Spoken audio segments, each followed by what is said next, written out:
قرآن کی زبان عربی ہے، اور عربی بھی وہ عربی جو فصاحت و بلاغت کے اعتبار سے معجزے کی حد کو پہنچی ہوئی ہے۔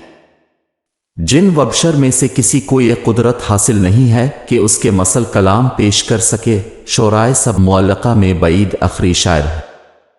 ان کے ایک شعر پر 100 عکاظ میں تمام شعرائے وقت نے ان کو سجدہ کیا، اور عرب کی روایت کے مطابق اعزاز کے طور پر ان کا قصیدہ خانہ کعبہ پر آویزاں کیا گیا۔ یہ لبید بعد میں مسلمان ہو گئے۔ مسلمان ہونے کے بعد انہوں نے شعر کہنا ترک کر دیا، جو شاعر تمام عرب شعراء کا مسجود، وقت کا ملک الشعراء، اور عرب کی فصاحت و بلاغت کا مظہر کامل ہو۔ اس کے یوں ترک شعر پر لوگوں کو بڑا تعجب ہوا۔ کسی نے ان سے پوچھا کہ اب آپ شعر نہیں کہتے؟ اس کے جواب میں انہوں نے فرمایا، کیا قرآن کے نازل ہو جانے کے بعد بھی اس کے لیے کوئی گنجائش باقی رہ گئی ہے؟ قرآن کے اعجاز بلاغت کے آگے سرفگندگی و سفر اندازی کا یہ اظہار و اعتراف اس عظیم شاعر کی طرف سے ہے، جو اپنے زمانے میں جیسا کہ گزرا عرب کی تمام فصاحت و بلاغت کا نشان و علم تھا۔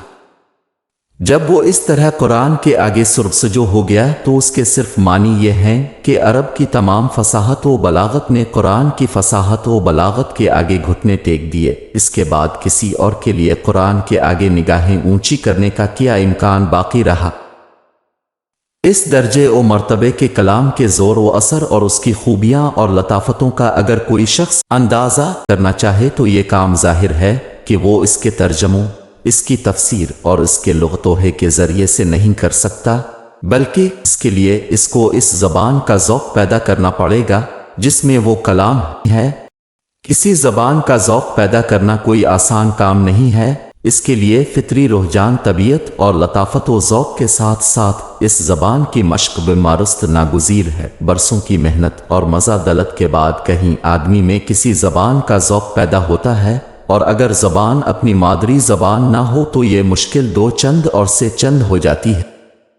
عربی زبان بالخصوص قرآن کی زبان کے معاملے میں ایک مشکل یہ بھی ہے کہ اس وقت وہ زبان کہیں بھی رائج نہیں ہے جس میں قرآن نازل ہوا ہے۔ عرب و عجم دونوں ہی میں اس وقت جو عربی پڑھی پڑھائی اور لکھی بولی جاتی ہے وہ اپنے اسلوب واندز، اپنے لب و لہجہ اور اپنے الفاظ و محاورات میں اس زبان سے بہت مختلف ہے جس میں قرآن ہے۔ ہمارے اپنے عربی مدرسوں میں جو عربی پڑھائی جاتی ہے وہ قلیوبی، نفع الیمن از زیادہ سے زیادہ حریری و تنبی کے قسم کی عربی ہے۔ عرب و شام اور مصر میں جو عربی رائج و مقبول ہے اس کا اندازہ ان ممالک کے رسائل و خبرات سے کیا جا سکتا ہے۔ یہ زبان عربی ضرور ہے لیکن قرآن کی زبان سے یہ اتنی مختلف ہے کہ اس کا ذوق نہ صرف یہ کہ قرآن کی زبان کا کوئی ذوق نہیں پیدا کرتا بلکہ قرآن سے یہ بیگانہ کرتا ہے۔ قرآن مجید جس زبان میں اترا ہے وہ نہ تو حریری اور بنی کی زبان ہے، نہ مصر و شام کے اخبارات و رسائل کی، بلکہ وہ استحصال زبان میں ہے جو عمر، القیس، عمرو بن کلثوم، زہیر اور لبید جیسے شعراء اور قیس بن سعیدہ جیسے بلند پایا خطیبوں کے ہاں ملتی ہے۔ اس وجہ سے جو شخص قرآن کی زبان کے ایجاز و اعجاز کا اندازہ کرنا چاہے اس کے لیے ضروری ہے کہ وہ دور جاہلیت کے شعر و ادبا کے کلام کے محاسن و معانیب کے سامنے کا ذوق پیدا کرے۔ اس کے بغیر کوئی شخص نہ تو یہ اندازہ کر سکتا ہے کہ قرآن عربی زبان کے محاسن کا کیسا کامل نمونہ ہے، اور نہ یہ سمجھ سکتا ہے کہ اس کے اندر وہ کیا سحر ہے جس نے تمام فصوحے اور لمبیغوں کو ہمیشہ کے لیے عاجز و درماندہ کر دیا ہے۔ اگرچہ اس بات میں شبہ نہیں ہے کہ زمانہ جاہلیت کے شاعروں اور خطیبوں کے کلام کا بڑا حصہ دست برد زمانہ کی نظر ہو گیا، لیکن پھر بھی اتنا ذخیرہ موجود ہے کہ اصل مقصد کے لیے کفالت کرتا ہے۔ پچھلے 50 سال میں بہت سے ایسے دوادین شائع ہو چکے ہیں جو پہلے ناپید تھے۔ شعراء کے کلام کے ایسے مجموعی بھی اب دستیاب ہیں جن میں کلام عرب کا بڑا ذخیرہ موجود ہے، اگرچہ ان کے اندر منحول کلام بھی شامل ہے، لیکن عربیت کا ذوق رکھنے والے آسانی سے ان کے خالص اور منحول میں امتیاز کر سکتے ہیں۔ خطبائے جاہلیت کے جواہر ریزوں کے لیے پہلے جاہز، مبرد اور ابن حدید وغیرہ کی کتابوں کی خوشہ چینی کرنی پڑتی تھی، اب یہ خطباب الگ کر کے شائع کر دیے گئے۔ غرض طالب اور قدر و دان کے لیے تربیت و ذوق کا کافی سامان موجود ہے۔ ضرورت ہمت اور شوق کی ہے۔ اس تمام دراز نفسی کو اس مفہوم میں نہ لیجیے کہ میں اس امر کا اظہار کرنا چاہتا ہوں کہ میرے اندر یہ ذوق موجود ہے۔ میرا مقصد صرف یہ ظاہر کرنا ہے کہ قرآن کی زبان کی نوعیت کیا ہے اور اس کے ادبی محاسن کو جانچنے اور تولنے کے لیے کسوٹی اور معیار کیا ہے۔ میں اس سلسلے میں جو کچھ کر سکا ہوں وہ صرف اس قدر ہے کہ میں نے اس تفسیر کے لیے قلم اٹھانے سے پہلے ادب جاہلی کے اس تمام ذخیرے کو اچھی طرح پڑھ لیا ہے جو مجھے دستیاب ہو سکا ہے، اور جو قرآن کی کسی ادبی نحو اور معنوی شکل کے حل کرنے میں کسی پہلو سے مددگار ہو سکتا ہے۔ میں بے تکلف یہ بات بھی اس موقع پر ظاہر کر دینا چاہتا ہوں کہ یہ کچھ بھی میں نے کیا ہے اس میں زیادہ دخل مجھے نہیں بلکہ میرے استاذ مولانا فراہی رحمت اللہ علیہ ہے۔ انہوں نے اس طرح کی ساری چیزیں پڑھ کر قرآن کی تفسیر میں کام آنے والی ہر چیز کی نشان زد کر دیا تھا۔ میرا کارنامہ صرف اس قدر ہے کہ میں نے ان چیزوں کو اچھی طرح ہضم کر لیا اور قرآن کی مشکلات حل کرنے، اس کا اسالیب و محاورات کو جانچنے اور اس کی لطافتوں اور نزاکتوں کو پرکھنے میں ان سے فائدہ اٹھایا ہے۔ صرف زبان و اسلوب ہی کے معاملے میں نہیں بلکہ اہل عرب کے معروف و منکر، ان کی معاشرتی زندگی کی خصوصیات، ان کی سوسائٹی میں خیر و شر کے معیارات، ان کی سماجی، تمدنی اور سیاسی نظریات، روزمرہ کی زندگی میں ان کی دلچسپیاں اور مشاغل، ان کے مذہبی رسوم و تعقیدات، غرض اس طرح کی ساری چیزوں کے سمجھنے میں جو مدد ان کے لٹریچر سے ملتی ہے وہ کسی دوسری چیز سے نہیں ملتی۔ ان چیزوں سے صحیح واقفیت اس شخص کے لیے نہایت ضروری ہے جو قرآن کے ارشادات و تلمحات اور اس کی تعریفات و کنایات کو اچھی طرح سمجھنا اور دوسروں کو سمجھانا چاہتا ہو۔ قرآن نے اس طرح کی ساری ہی چیزوں سے تعرض کر کے ان کے اندر جو خیر تھا اس کو اجاگر کیا ہے، جو شر تھا اس کو مٹا دیا ہے۔ اس وجہ سے اس نئے کلام میں ایسے اشارے اور کنائے بار باز آتے ہیں جن کی پوری وضاحت اس وقت تک مشکل ہے جب تک اسلام کی اصلاحات کے ساتھ ساتھ آدمی جاہلیت کی بدعت سے بھی واقف نہ ہو۔ مسئلے کو واضح کرنے کے لیے بعض مثالیں پیش کرنا مناسب ہوتا، لیکن تفسیر میں جگہ جگہ اس کی مثالیں آئیں گی، اس وجہ سے یہاں صرف اشارے پر اکتفا کرتا ہوں۔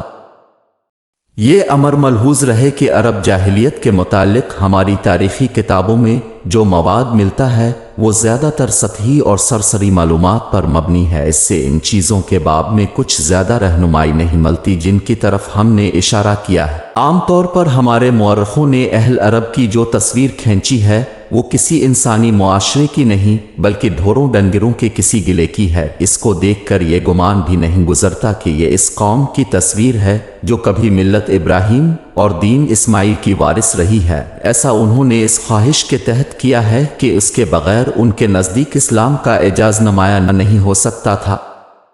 ان کے خیال میں اسلام کا اعجاز یہ ہے کہ ان ڈھوروں ڈنگروں کا ایک گلہ لیا اور تمام عالم پر اس کا پلہ بھاری کر دیا۔ اس بات کا ایک پہلو اگرچہ صحیح ہے لیکن اس میں ایک دوسرا پہلو نظر انداز ہو گیا ہے، وہ یہ کہ عرب فی الواقع ایسے ہی ڈھورو ڈنگر ہوتے تو وہ قرآن جیسی کتاب کے حامل کیسے بن سکتے؟ میرے سامنے چونکہ ابتدا ہی سے یہ سوال رہا ہے، اس وجہ سے مجھے تاریخ کی کتابوں سے قطع نظر کر کے عرب جاہلیت کے لٹریچر میں ان کی تصویر کا حسن وقبہ دونوں دیکھنے کی کوشش کرنی پڑی، اور اس کوشش سے میری معلومات میں جو اضافہ ہوا میں نے اس تفسیر میں اس سے پورا فائدہ اٹھایا ہے۔ اس تفصیل سے یہ بات واضح ہو گئی کہ میں نے زبان کے مسئلے کو محدود و مفہوم میں نہیں بلکہ نہایت وسیع مفہوم میں لیا ہے۔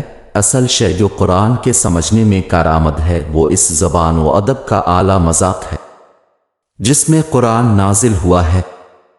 جس میں یہ مذاق نہ ہو وہ محض لغت کی ورق گردانی سے قرآن کے محاسن کا اندازہ نہیں کر سکتا۔ لوگ مجھ سے اکثر سوال کرتے رہتے ہیں کہ قرآن کی مشکلات حل کرنے میں کسی لغت پر وہ اعتماد کرے۔ اس سوال سے ظاہر ہوتا ہے کہ لوگ یہ گمان رکھتے ہیں کہ اگر ان کو کوئی حسب منشا لغت مل گیا تو قرآن کی مشکلات کے لیے ان کو کلید ہاتھ آ جائے گی۔ حالانکہ یہ خیال بالکل غلط ہے۔ زبان کا مذاق رکھنے والے کے لیے تو لغت بے شک ایک کارآمد چیز ہے، لیکن جس میں یہ مذاق پیدا نہیں ہوا ہے اس کے لیے لغت ایک بے سود شے ہے۔ میں نے جس لغت سے سب سے زیادہ فائدہ اٹھایا ہے وہ لسان العرب ہے۔ اس کی وجہ یہ ہے کہ صاحب لسان استعمالات اور شواہد و نظائر کے ذریعے سے اکثر لفظ کے مختلف پہلو واضح کر دیتے ہیں۔ یہ چیز بہت مفید ہے۔ میرے نزدیک لسان کی اہمیت اسی پہلو سے ہے اور اسی مقصد کے لیے اس کی مراجعت کرنی چاہیے۔ بعض اوقات قرآن کے کسی لفظ کے تحت اہل تعویل کے اقوال جو وہ نقل کر دیتے ہیں ان کی کوئی اہمیت نہیں ہے، لیکن عام لوگ اسی کو بڑی تحقیق سمجھتے ہیں۔ امام راغب کی مفردات کو بعض لوگ بڑا درجہ دیتے ہیں۔ اس اعتبار سے توفی الواقع اس کا بڑا درجہ ہے کہ وہ خالص قرآن کا لغت ہے، لیکن حل مشکلات کے سلسلے میں جب کبھی میں نے اس کی مراجعت کی تو مجھے اس سے مایوسی ہی ہوئی۔ نظم کلام کسی کلام کا ایسا جزو لا ينفک ہوتا ہے کہ اس کے بغیر کسی عمدہ کلام کا تصور ہی نہیں کیا جا سکتا۔ لیکن یہ عجیب ستم ظریفی ہے کہ قرآن جس کی فصاحت و بلاغت کا معجزہ قرار دیا جاتا ہے اور جو فی الواقع معجزہ ہے، ایک بہت بڑے گروہ کے نزدیک نظم سے بالکل خالی کتاب ہے۔ ان کے نزدیک نہ ایک صورت کا دوسری صورت سے کوئی ربط و تعلق ہے، نہ ایک صورت کی مختلف آیات میں باہم کوئی مناسبت و موافقت ہے، بس مختلف آیات مختلف صورتوں میں بغیر کسی مناسبت کے جمع کر دی گئی ہے۔ حیرت ہوتی ہے کہ ایسا فضول خیال ایک ایسی عظیم کتاب کے متعلق لوگوں کے اندر کس طرح جاگز ہو گیا ہے، جس کے متعلق دوست دشمن دونوں ہی کو اعتراف ہے کہ اس نے دنیا میں ہلچل پیدا کر دی، اذہان و قلوب بدل ڈالے، فکر و عمل کی نئی بنیادیں استوار کیں اور انسانیت کو ایک نیا جلوہ دیا۔ اگر فی الواقع قرآن میں کوئی نظم و ترتیب نہیں ہے تو پھر تو بہترین ترتیب نزولی ہوتی۔ جس ترتیب سے آیتیں نازل ہوئی تھیں اسی ترتیب کے ساتھ مصحف میں جمع کر دی جاتی، لیکن ہر شخص جانتا ہے کہ مصحف کی ترتیب نزولی نہیں ہے، بلکہ حضرت صلی اللہ علیہ وسلم کی خاص ہدایت کے تحت خاص آیات کے لیے خاص مواقع معین کیے گئے۔ دوسری مناسب ترتیب مقداری ہو سکتی تھی، یعنی آیتیں برابر کی مقدار میں مختلف صورتوں میں جمع کر دی جاتی، لیکن ہر شخص دیکھ سکتا ہے کہ یہ صورت بھی نہیں ہے، بلکہ صورتیں چھوٹی بھی ہیں اور بڑی بھی، اور کتنی ہی چھوٹی صورتیں ہیں جو اپنی سے بڑی صورتوں پر مقدم ہیں۔ یہ صورتوں کی حد بندی بھی اسی صورت میں کچھ غیر ضروری سی ہو کر رہ جاتی ہے، اس لیے کہ حفاظ کی سہولت کے لیے تو یہ پاروں کی حد بندی کافی تھی، لیکن ہر صاحب علم کو معلوم ہے کہ صورتوں کی حد بندی اور ان کی ترتیب تمام تر نبی صلی اللہ علیہ وسلم کی ہدایات کے تحت عمل میں آئی حدر نحل کے پاروں کی تقسیم بہت بعد کی چیز ہے۔ اس خیال کی انہی کمزوریوں کی وجہ سے شروع ہی سے ہمارے ہاں علماء کا ایک ایسا گروہ بھی رہا ہے جو قرآن میں نظم کا بڑی شدت سے قائل رہا ہے، اور اس گروہ کے بعض اکابر نے اس موضوع پر کتابیں بھی لکھی ہیں۔ علامہ سعود رحمت اللہ اتقان میں لکھتے ہیں، علامہ ابو جعفر بن زبیر شیخ ابو حیان نے نظم قرآن پر ایک خاص کتاب لکھی اور اس کا نام البرہان فی مناسب ترتیب والقرآن رکھا، اور ہمارے ہم عصروں میں سے شیخ برہان الدین بقا کی تفسیر نظم لا رد فی تناسب علی والسور بھی اسی اصول پر لکھی گئی ہے۔ علامہ سعود رحمت اللہ نے خود اپنی ایک کتاب کا بھی حوالہ دیا ہے جس میں انہوں نے نظم قرآن کے علاوہ قرآن کے معجزہ ہونے کے پہلو بھی واضح کیے۔ اسی سلسلے میں نظم قرآن کی اہمیت کا اعتراف وہ ان لفظوں میں کرتے ہیں، ترتیب اور نظم کا علم ایک نہایت اعلیٰ علم ہے، لیکن اس کے مشکل ہونے کے سبب سے مفسرین نے اس کی طرف بہت کم توجہ کی ہے۔ امام فخر الدین کو اس چیز کا سب سے زیادہ اہتمام رہا ہے۔ ان کا قول یہ ہے کہ حکمت قرآن کا اصلی خزانہ اس کے نظم و ترتیب ہی میں چھپا ہوا ہے۔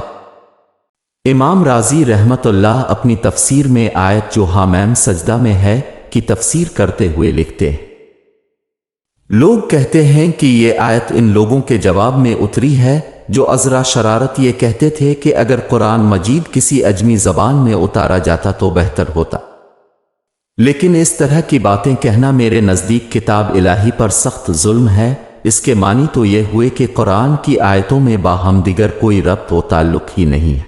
حالانکہ یہ کہنا قرآن حکیم پر بہت بڑا اعتراض کرنا ہے، ایسی صورت میں قرآن کو معجزہ ماننا تو الگ رہا، اس کو ایک مرتب کتاب کہنا بھی مشکل ہے۔ میرے نزدیک صحیح بات یہ ہے کہ یہ صورت شروع سے لے کر آخر تک ایک مربوط کلام ہے۔ اس کے بعد تقریباً 18 سطروں میں صورت کی اجمالی تفسیر اور اس کا نظم بیان کر کے فرماتے ہیں کہ ہر مصنف جو حق پسند ہے تسلیم کرے گا کہ اگر صورت کی تفسیر اس طرح کی جائے جس طرح ہم نے کی ہے تو پوری صورت ایک ہی مضمون کی حامل نظر آئے گی اور اس کی تمام آیتیں ایک ہی حقیقت کی طرف اشارہ کریں گی۔ اسی سلسلہ کی ایک نہایت اہم شخصیت علامہ مخدوم محاسمی رحمت اللہ بھی ہیں۔ ان کی تفسیر تفسیر الرحمن و تیسیر المنان تفسیر محاسمی رحمت اللہ کے نام سے نہایت مشہور ہے۔ اس میں انہوں نے اپنے ذوق کے مطابق آیات کا نظم بیان کرنے کی کوشش کی ہے۔ اسی مسلک کے علم بردار ایک عالم علامہ ولی الدین ملوی رحمت اللہ ہیں۔ نظم قرآن سے متعلق ان کا ارشاد یہ ہے، جو لوگ یہ خیال کرتے ہیں کہ قرآن مجید کا نزول چونکہ حالات کے تقاضوں کے تحت تھوڑا تھوڑا کر کے ہوا ہے، اس وجہ سے اس میں نظم نہیں تلاش کرنا چاہیے، ان کو دھوکا ہوا ہے۔ قرآن مجید کا نزول بلا شبہ حسب حالات جستہ ہوا ہے، لیکن اس کی ترتیب میں نہایت گہری حکمت ملحوظ ہے۔ اس تفصیل سے یہ امر واضح ہے کہ نظم قرآن سے متعلق ایک گروہ میں اگر غلط خیال موجود رہا ہے تو شروع ہی سے ایک ایسا گروہ بھی موجود ہے جس کا نظریہ بالکل صحیح ہے اور اس نے اپنے نظریے کے مطابق کتاب الہی کی خدمت کرنے کی بھی کوشش کی ہے۔ پھر یہ بات بھی ذہن میں رکھنے کی ہے کہ جو لوگ نظم کے منکر ہیں وہ اس وجہ سے نہیں منکر ہوئے ہیں کہ ان کے پاس انکار نظم کی کوئی دلیل موجود تھی یا وہ بے نظمی ہی کو کلام کا کوئی ہنر سمجھتے تھے، بلکہ اس کی وجہ صرف یہ ہے کہ انہیں قرآن مجید میں جگہ جگہ بے نظمی محسوس ہوئی اور وہ اس کا کوئی حل نہ پا سکے، تو جو کمزور سے کمزور آڑ بھی انہیں ملی اس میں انہوں نے پناہ لے لی۔ اگرچہ ان کے لیے صحیح روش تو یہ تھی کہ وہ یہ قرآن کو متہم کرنے کے بجائے سارا الزام اپنی کوتاہی ہمت پر لیتے، لیکن انصاف کیجیے تو باتیں ان کے حق میں بھی جاتی ہے جن کے سبب سے ان کو معذور قرار دینا پڑتا ہے۔ ایک تو یہ کہ نظم قرآن کی تلاش ہے ہی ایسا کام کہ ہر شخص اس کو ہے کنی کے لیے اپنی زندگی وقف نہیں کر سکتا۔ دوسری یہ کہ جن لوگوں نے قرآن میں نظم کو دعویٰ کیا ان کی خدمات کے اعتراف کے باوجود یہ کہنا پڑتا ہے کہ وہ کوئی ایسی چیز نہیں پیش کر سکے جو اس راہ میں قسمت آزمائی کرنے والوں کا حوصلہ بڑھاتی۔ اوپر جن بزرگ مصنفوں کے اقوال و ارشادات نقل ہوئے ہیں ان میں سے 3 بزرگوں کی کتابوں سے استفادہ کا موقع مجھے نصیب ہوا ہے۔ میں بلا کسی ارادہ تحقیر کے عرض کرتا ہوں کہ ان میں سے کسی کی کتاب سے بھی مجھے کسی مشکل کے حل کرنے میں کوئی مدد نہیں ملی۔ محاسمی رحمت اللہ اور رازی رحمت اللہ کی تفسیریں عرصے تک میرے مطالعے میں رہی ہیں، بلکہ رازی رحمت اللہ کی تفسیر تو اب بھی پیش نظر رہتی ہے۔ یہ حضرات جس قسم کا نظم بیان کرتے ہیں اس کے متعلق یہ کہنا شاید بے جانا ہو کہ اس قسم کا نظم ہر 2 غیر متعلق چیزوں میں جوڑا جا سکتا ہے۔ اصل ضرورت اس چیز کی تھی کہ لوگوں کے سامنے کوئی ایسی چیز آتی جو قرآن کی نظم کو اس طرح واضح کر دیتی کہ ہر صاف ذہن قاری کو وہ اپنے دل کی آواز معلوم ہونے لگتی، لیکن اس طرح کی کوئی چیز نہ صرف یہ کہ لوگوں کے سامنے آئی نہیں بلکہ جو چیزیں آئیں وہ جیسا کہ ہم نے اشارہ کیا مایوس کن ثابت ہوئیں۔ نتیجہ یہ ہوا کہ لوگوں نے نظم کی تلاش کو کندن کا ہے برے وردن کا مصداق سمجھ لیا۔ اس راہ میں سب سے پہلی کامیاب کوشش کی سعادت میرے استاذ مولانا حمید الدین فراہی رحمت اللہ کو حاصل ہوئی۔ مولانا نے بے شک اس کے حق میں نہایت مؤثر و دل نشین دلائل بھی دیے اور متعدد صورتوں کی تفسیر بھی انہوں نے لکھی، جس کا مطالعہ کیجیے تو معلوم ہوگا کہ ہر صورت نہایت حسین نظم کا نہایت دل آویز پیکر ہے۔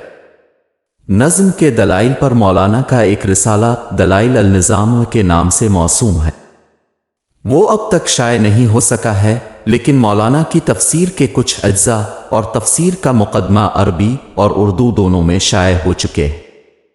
جو ذہین اور مصنف مزاج آدمی بھی ان کا مطالعہ کرے گا وہ 2 باتوں کا اعتراف کیے بغیر نہیں رہ سکتا۔ ایک تو اس بات کا کہ قرآن مجید کے اندر نظم کا انکار قرآن پر بہت بڑا ظلم ہے، دوسری اس بات کا کہ قرآن کے معرف و حکم کا اصل خزانہ در حقیقت اس کے نظم ہی کے اندر پوشیدہ ہے۔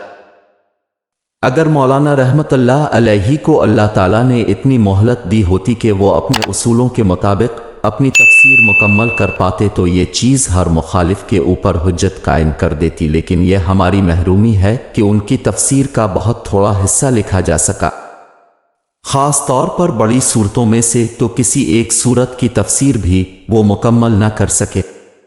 یہ چیز بعض لوگوں کے ذہن میں کھٹک پیدا کرتی ہے کہ ممکن ہے مولانا کی چھوٹی صورتوں کے نظم بیان کرنے میں جو کامیابی ہوئی ہے وہ کامیابی ان کو بڑی صورتوں کے نظم کھولنے میں نہ ہوتی۔ اس میں شبہ نہیں کہ بعض بڑی صورتیں مثلاً بقرہ اور العمران میں بظاہر نظم کی جو مشکلات نظر آتی ہیں، چھوٹی صورتوں میں اس طرح کی مشکلات نہیں ہیں۔ خاص طور پر بقرہ تو سمجھیے کہ ہمت شکن مشکلات کا مجموعہ ہے۔ میں نے اسی خیال سے جب تفسیر پر کام شروع کیا تو اس کا آغاز فاتحہ سے کیا کہ اگر اللہ تعالیٰ کی رہنمائی اور توفیق بخشی سے میں بقرہ اور العمران کی مشکلات حل کرنے میں کامیاب ہو گیا تو یہ چیز لوگوں کا تردد دور کرنے میں بڑی مؤثر ثابت ہوگی۔ مجھے اس کوشش میں کس حد تک کامیابی ہوئی ہے اس کا صحیح اندازہ تو اس کتاب کا مطالعہ کرنے والے ہی کر سکیں گے۔ میں جو کچھ عرض کر سکتا ہوں وہ یہ ہے کہ میں نے کسی مقام میں یہ بات بنانے کی کوشش نہیں کی ہے، بلکہ جو کچھ بھی لکھا ہے اس پر میرا ذہن اور ضمیر پوری طرح مطمئن ہے۔ امکان ہے تو دو باتوں کا جن سے میں اپنے آپ کو بری قرار نہیں دے سکتا، ایک اس کا کہ کہیں میری عقل نے ٹھوکر کھائی ہو اور میں بات کو سمجھ نہ سکا ہوں، دوسرے اس کا کہ کسی مسئلے کو کھولنے میں میرے قلم نے میری پوری مدد نہ کی ہو جس کے سبب سے بات ادھوری رہ گئی ہو۔ دو سوال اور ان کے جواب۔ بعض لوگ جب نظم کی قدر و قیمت سے اچھی طرح واقف نہیں ہے وہ عموماً اس مسئلے پر گفتگو کرتے ہوئے دو سوال اٹھاتے ہیں، ایک یہ کہ نظم اگر ہے بھی تو اس کی حیثیت نکات اور لطائف کی ہے، اس کے اوپر قرآن کے سمجھنے اور نہ سمجھنے کا انحصار نہیں ہے، پھر اس پر اس شدت سے زور دینے کی کیا ضرورت ہے؟ دوسرا یہ کہ اگر قرآن میں نظم ہے تو آخر وہ اس قدر مخفی قسم کا کیوں ہے کہ صرف خال لوگ ہی اس کا سراغ لگانے میں کامیاب ہو سکے، اور وہ بھی برسوں کی جانکاری اور دماغ سوزی کے بعد۔ یہاں مختصر طور پر ہم ان دونوں سوالوں کے جواب بھی عرض کر دینا چاہتے ہیں۔ نظم کی قدر و قیمت۔ نظم کے متعلق یہ خیال بالکل غلط ہے کہ وہ محض علمی لطائف کے قسم کی ایک چیز ہے جس کی قرآن کے اصل مقصد کے نقطہ نظر سے کوئی خاص قدر و قیمت نہیں۔ ہمارے نزدیک تو اس کی اصل قدر قیمت یہی ہے کہ قرآن کے علوم اور اس کی حکمت تک رسائی اگر ہو سکتی ہے تو اسی کے واسطے سے ہو سکتی ہے۔ جو شخص نظم کی رہنمائی کے بغیر قرآن کو پڑھے گا وہ زیادہ سے زیادہ جو حاصل کر سکے وہ کچھ منفرد احکام اور منفرد قسم کی ہدایات ہیں۔ اگرچہ ایک اعلیٰ کتاب کے منفرد احکام اور اس کے مفرد ہدایات کی بھی بڑی قدر و قیمت ہے، لیکن آسمان زمین کا فرق ہے اس بات میں کہ اب طب کی کسی کتاب المفردات سے چند جڑی بوٹیوں کے کچھ اثرات و خواص معلوم کر لیں، اور اس بات میں ایک حاذق طبیب ان اجزاء سے کوئی کیمیا اثر نسخہ ترتیب دے دے۔ تاج محل کی تعمیر میں جو مصالحہ استعمال ہوا ہے وہ الگ الگ دنیا کی بہت سی عمارتوں میں استعمال ہوا ہوگا، لیکن اس کے باوجود تاج محل دنیا میں ایک ہی ہے۔ میں بلا تشبیہ یہ بات عرض کرتا ہوں کہ قرآن حکیم بھی جن الفاظ اور فقروں سے ترکیب پایا ہے وہ بہرحال عربی لغت اور عربی زبان ہی سے تعلق رکھنے والے ہیں، لیکن قرآن کی لاہوتی ترتیب نے ان کو وہ جمال و کمال بخش دیا ہے کہ اس زمین کی کوئی چیز بھی ان کا مقابلہ نہیں کر سکتی۔ جس طرح خاندانوں کے شجر یہوتی ہیں اسی طرح نیکیوں اور بدیوں کے بھی شجر ہیں۔ بعض اوقات ایک نیکی کو ہم معمولی نیکی سمجھتے ہیں، حالانکہ اس نیکی کا تعلق نیکیوں کے اس خاندان سے ہوتا ہے جس سے تمام بڑی نیکیوں کی شاخیں پھوٹتی ہیں۔ اسی طرح بسا اوقات ایک برائی کو ہم معمولی برائی سمجھتے ہیں، لیکن وہ برائیوں کے اس کنبے سے تعلق رکھنے والی ہوتی ہے جو تمام مہلک بیماریوں کو جنم دینے والا کنبہ ہے۔ جو شخص دین کی حکمت سمجھنا چاہے اس کے لیے ضروری ہے کہ وہ خیر و شر کے ان تمام مراحل و مراتب سے اچھی طرح واقف ہو، ورنہ اندیشہ ہے کہ وہ دکھ کا پتہ دینے والی بیماری کو نزلے کا پیش خیمہ سمجھ بیٹھے اور نزلے کی آمد کو دکھ کا مقدمہ الجیش قرار دے دے۔ قرآن کی یہ حکمت اجزائے کلام سے نہیں بلکہ تمام تر نظم کلام سے واضح ہوتی ہے۔ اگر ایک شخص ایک سورت کی الگ الگ آیتوں سے تو واقف ہو لیکن کہ سورت کے اندر ان آیتوں کے باہمی حکیمانہ نظم سے واقف نہ ہو تو اس حکمت سے وہ کبھی آشنا نہیں ہو سکتا۔ اسی طرح قرآن نے مختلف صورتوں میں مختلف اصولی باتوں پر آفاقی بنفصل تاریخی دلائل بیان کیے ہیں۔ یہ دلائل نہایت حکیمانہ ترتیب کے ساتھ بیان ہوئے ہیں۔ جس شخص پر یہ ترتیب واضح ہو وہ جب اس سورت کی تدبر کے ساتھ تلاوت کرتا ہے تو وہ یہ محسوس کرتا ہے کہ زیر بحث موضوع پر اس نے ایک نہایت جامع، مدلل اور شرح صدر بخشے ہونے والا خطبہ پڑھا۔ اس کے برعکس جو شخص اس ترتیب سے بے خبر ہو وہ اجزاء سے اگرچہ واقف ہوتا ہے لیکن اس حکمت سے وہ بالکل ہی مرحوم رہتا ہے جو اس صورت میں بیان ہوئی ہوتی۔ یہ تو اس مسئلے کا علمی و نظری پہلو ہوا، اس کا سیاسی اور اجتماعی پہلو بھی نہایت اہم ہے۔ ہر شخص جانتا ہے کہ اس ملت مسلمہ کی شیرازہ بندی قرآن مجید کی حبل اللہ المتین ہی کے ذریعے سے ہوئی ہے اور تمام مسلمانوں کو یہ ہدایت کی گئی ہے کہ وہ سب مل کر اس رسی کو مضبوطی سے پکڑیں اور متفرق نہ ہوں۔ اس ہدایت کا یہ فطری تقاضا ہے کہ ہمارے درمیان جتنے بھی اختلاف پیدا ہوں ہم ان کے فیصلے کے لیے رجوع قرآن کی طرف کریں، لیکن یہ ہماری بدقسمتی ہے کہ خود قرآن کے بارے میں ہماری رائے متفق نہیں ہے۔ ایک آیت کی تعویل میں نہ جانے کتنے اقوال ہیں اور ان اقوال میں سے اکثر ایک دوسرے سے متناقض ہیں، لیکن کوئی چیز ہمارے پاس ایسی نہیں ہے جو یہ فیصلہ کر سکے ان میں سے کون سا قول حق ہے۔ کسی کلام کی تعویل میں اختلاف واقع ہو تو اس اختلاف کو رفع کرنے کے لیے سب سے زیادہ اطمینان بخش چیز اس کا سیاق و سباق اور نظام ہی ہو سکتا ہے، لیکن قرآن کے معاملے میں یہ مصیبت ہے کہ لوگ اس کے اندر کسی نظم کے قائل ہی نہیں۔ اس کا نتیجہ یہ ہوا کہ ہمارے ہاں جو اختلاف پیدا ہوا اس نے اپنا مستقل علم گاڑ دیا۔ ہماری فقہ کے بہت سے اختلافات صرف بات کو اس کے سیاق اور نظم میں نہ دیکھنے سے پیدا ہوئے ہیں۔ اگر سیاق و نظم کو ملحوظ رکھا جائے تو اکثر مقامات ایسے ہیں جہاں ایک قول کے سوا کسی دوسرے قول کے لیے کوئی گنجائش ہی نہیں نکل سکتی۔ فقہی اختلاف سے زیادہ سنگین معاملہ گمراہ فرقوں کی ضلالتوں کا ہے۔ ہمارے اندر جتنے بھی گمراہ فرقے پیدا ہوئے ہیں ان میں سے اکثر نے قرآنی آیات ہی کا سہارا لیا ہے، ایک آیت کو اس کے سیاق و سباق سے کاٹا اور پھر جو جی میں آیا اس کے اندر معنی پہنا دیے۔ ظاہر ہے کہ ایک کلام کو اس کے نظم و سیاق و سباق سے الگ کر کے اس کے اندر اب معنی پہنانے چاہیے تو بہت سے معنی پہنا سکتے ہیں، جن میں سے بعض ایسے بھی ہو سکتے ہیں جن کا تصور اس قول کا کہنے والا کبھی نہیں کر سکتا۔ اگر طوالت کا اندیشہ نہ ہوتا تو میں یہاں بہت سی ایسی آیتوں کا حوالہ دے سکتا ہوں جو تحریروں اور تقریروں میں نہایت غلط بلکہ گمراہ کن معنوں میں استعمال ہو رہی ہیں، لیکن کسی کو بھی یہ توفیق نہیں ہوتی کہ ذرا تکلیف کر کے یہ دیکھ لے کہ آیت کس موقع محل کی ہے اور اس کا سیاق و سباق کیا ہے۔ قرآن کے معاملے میں جیسا کہ میں نے عرض کیا ان کے نزدیک نظم اور موقع محل کا کوئی سوال ہی سرے سے نہیں ہے۔ میں نے اس تفسیر میں چونکہ نظم کلام کو پوری اہمیت دی ہے اس وجہ سے ہر جگہ میں نے ایک ہی قول اختیار کیا ہے، بلکہ اگر میں اس حقیقت کو صحیح لفظوں میں بیان کروں تو مجھے یوں کہنا چاہیے کہ مجھے ایک ہی قول اختیار کرنے پر مجبور ہونا پڑا ہے، کیونکہ نظم کی رعایت کے بعد مختلف وادیوں میں گردش کرنے کا کوئی امکان ہی باقی نہیں رہ جاتا۔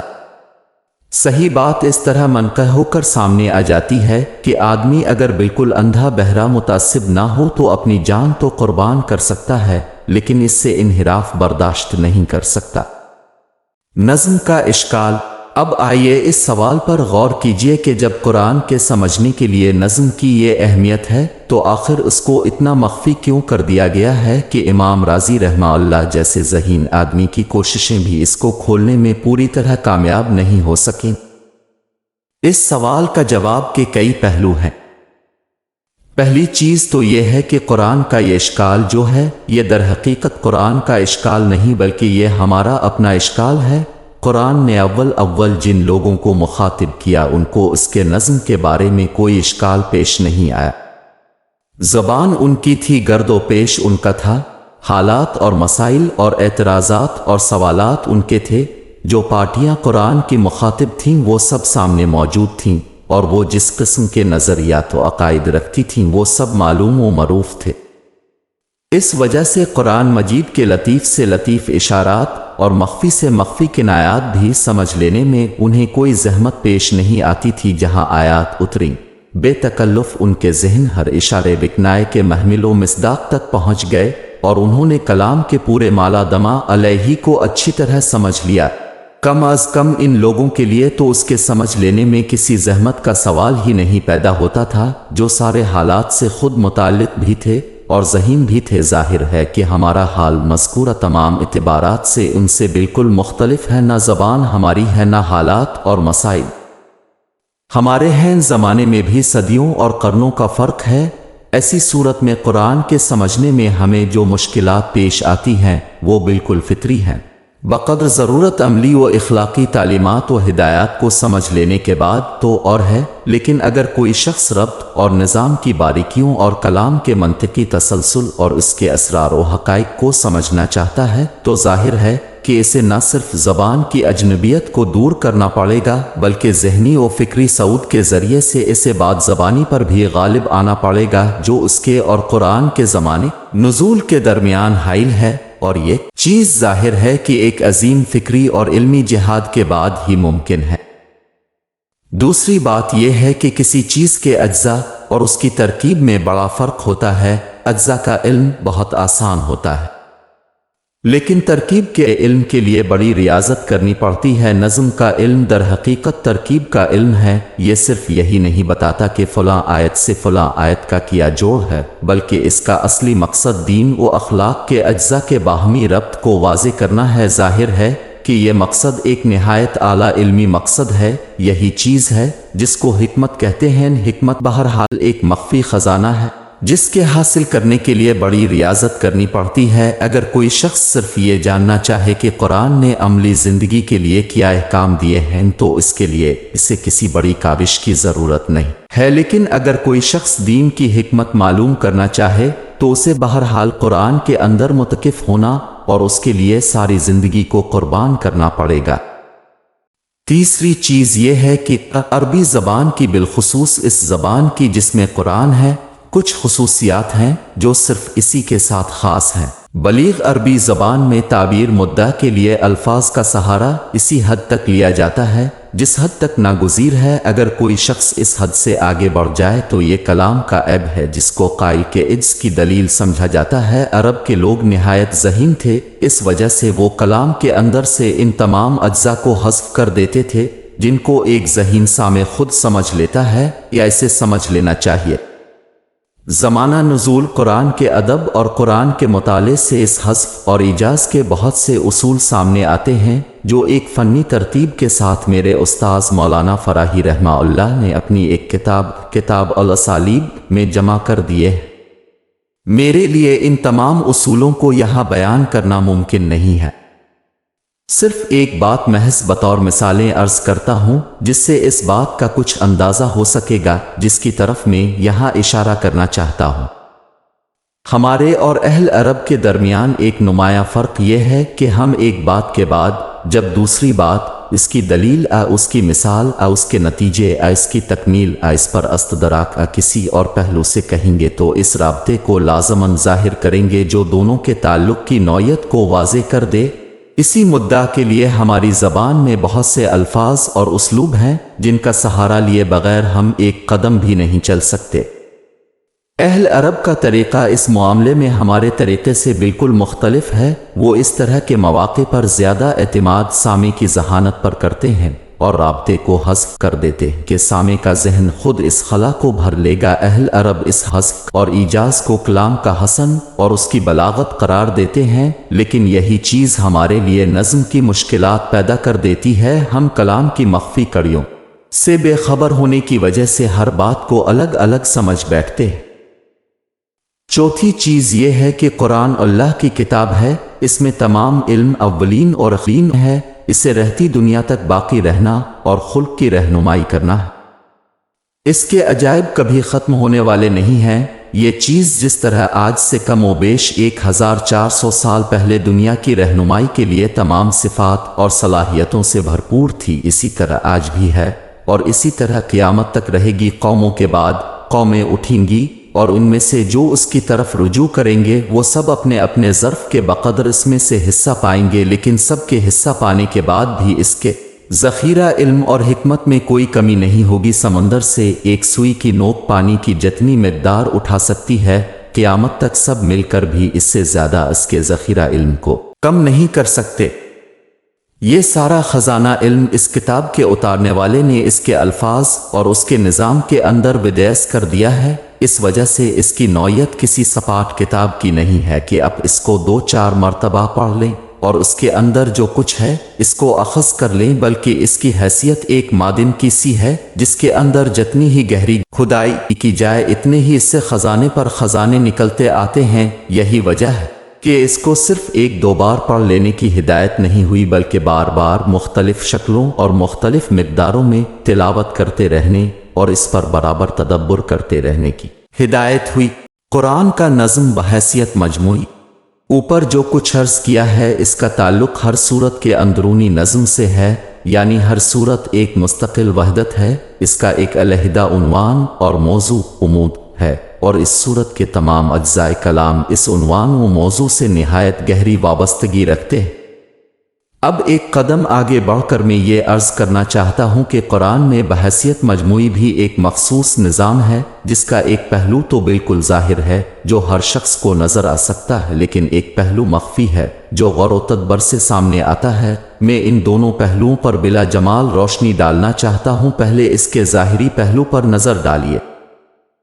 قرآن کے مجموعی نظام کا ظاہری پہلو، اگر آپ سورتوں کی اس ترتیب پر ایک نظر ڈالیں جس ترتیب سے وہ مصحف میں ہے، تو ایک چیز آپ کو بالکل صاف نظر آئے گی کہ قرآن میں مکی اور مدنی سورتوں کے ملے جلے 7 گروپ بن گئے ہیں، جن میں سے ہر گروپ ایک سے زائد مکی سورتوں سے شروع ہوتا ہے اور ایک سے زیادہ مدنی سورتوں پر تمام ہوتا ہے۔ ہر گروپ میں پہلے مکی سورتیں ہیں، ان کے بعد مدنی سورتیں ہیں۔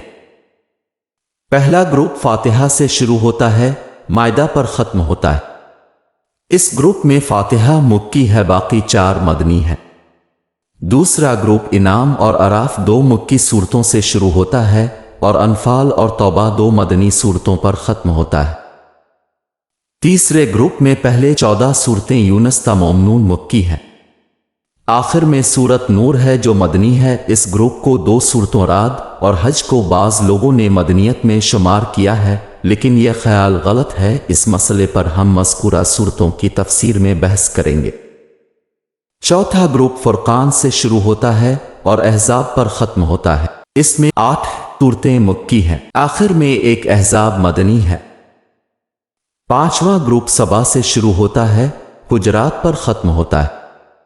اس میں 13 صورتیں مکی ہیں اور آخری 3 مدنی ہیں۔ چھٹا گروپ قاف سے شروع ہو کر تحریم پر ختم ہوتا ہے۔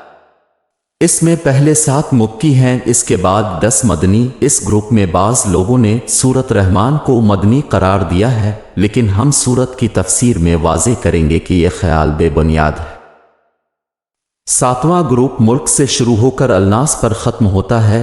ہمارے نزدیک اس میں بھی مکیت اور مدنیت کی ترتیب اسی طرح ہے جس طرح دوسرے گروپوں میں ہے، لیکن اس کے سورت دہر اور آخری بعض صورتوں کے بارے میں چونکہ اختلافات ہیں، اس وجہ سے ان پر بھی ہم ان صورتوں کی تفسیر ہی میں بحث کریں گے۔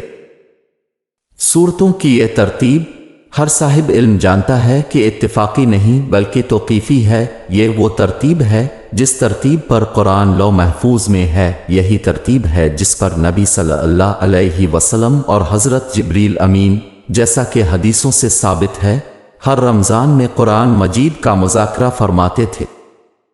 اسی ترتیب کے مطابق صحابہ رضی اللہ تعالی عنہم بھی رمضان میں قرآن مجید سنتے سناتے تھے، اور اسی ترتیب کے مطابق سیدنا عثمان غنی رضی اللہ تعالیٰ عنہ نے مصحف کی نقلیں تمام ممالک اسلامیہ میں بھجوائیں۔ اس وجہ سے یہ ترتیب حکمت سے خالی نہیں ہو سکتی۔ قرآن کے مجموعی نظام کا مخفی پہلو، مذکورہ 7 گروپ کی تلاوت اگر بار بار غور اور تدبر کے ساتھ کی جائے تو اس ترتیب کی بہت سی حکمتیں واضح ہوتی ہیں، جن میں سے بعض کی طرف ہم یہاں اشارہ کریں گے۔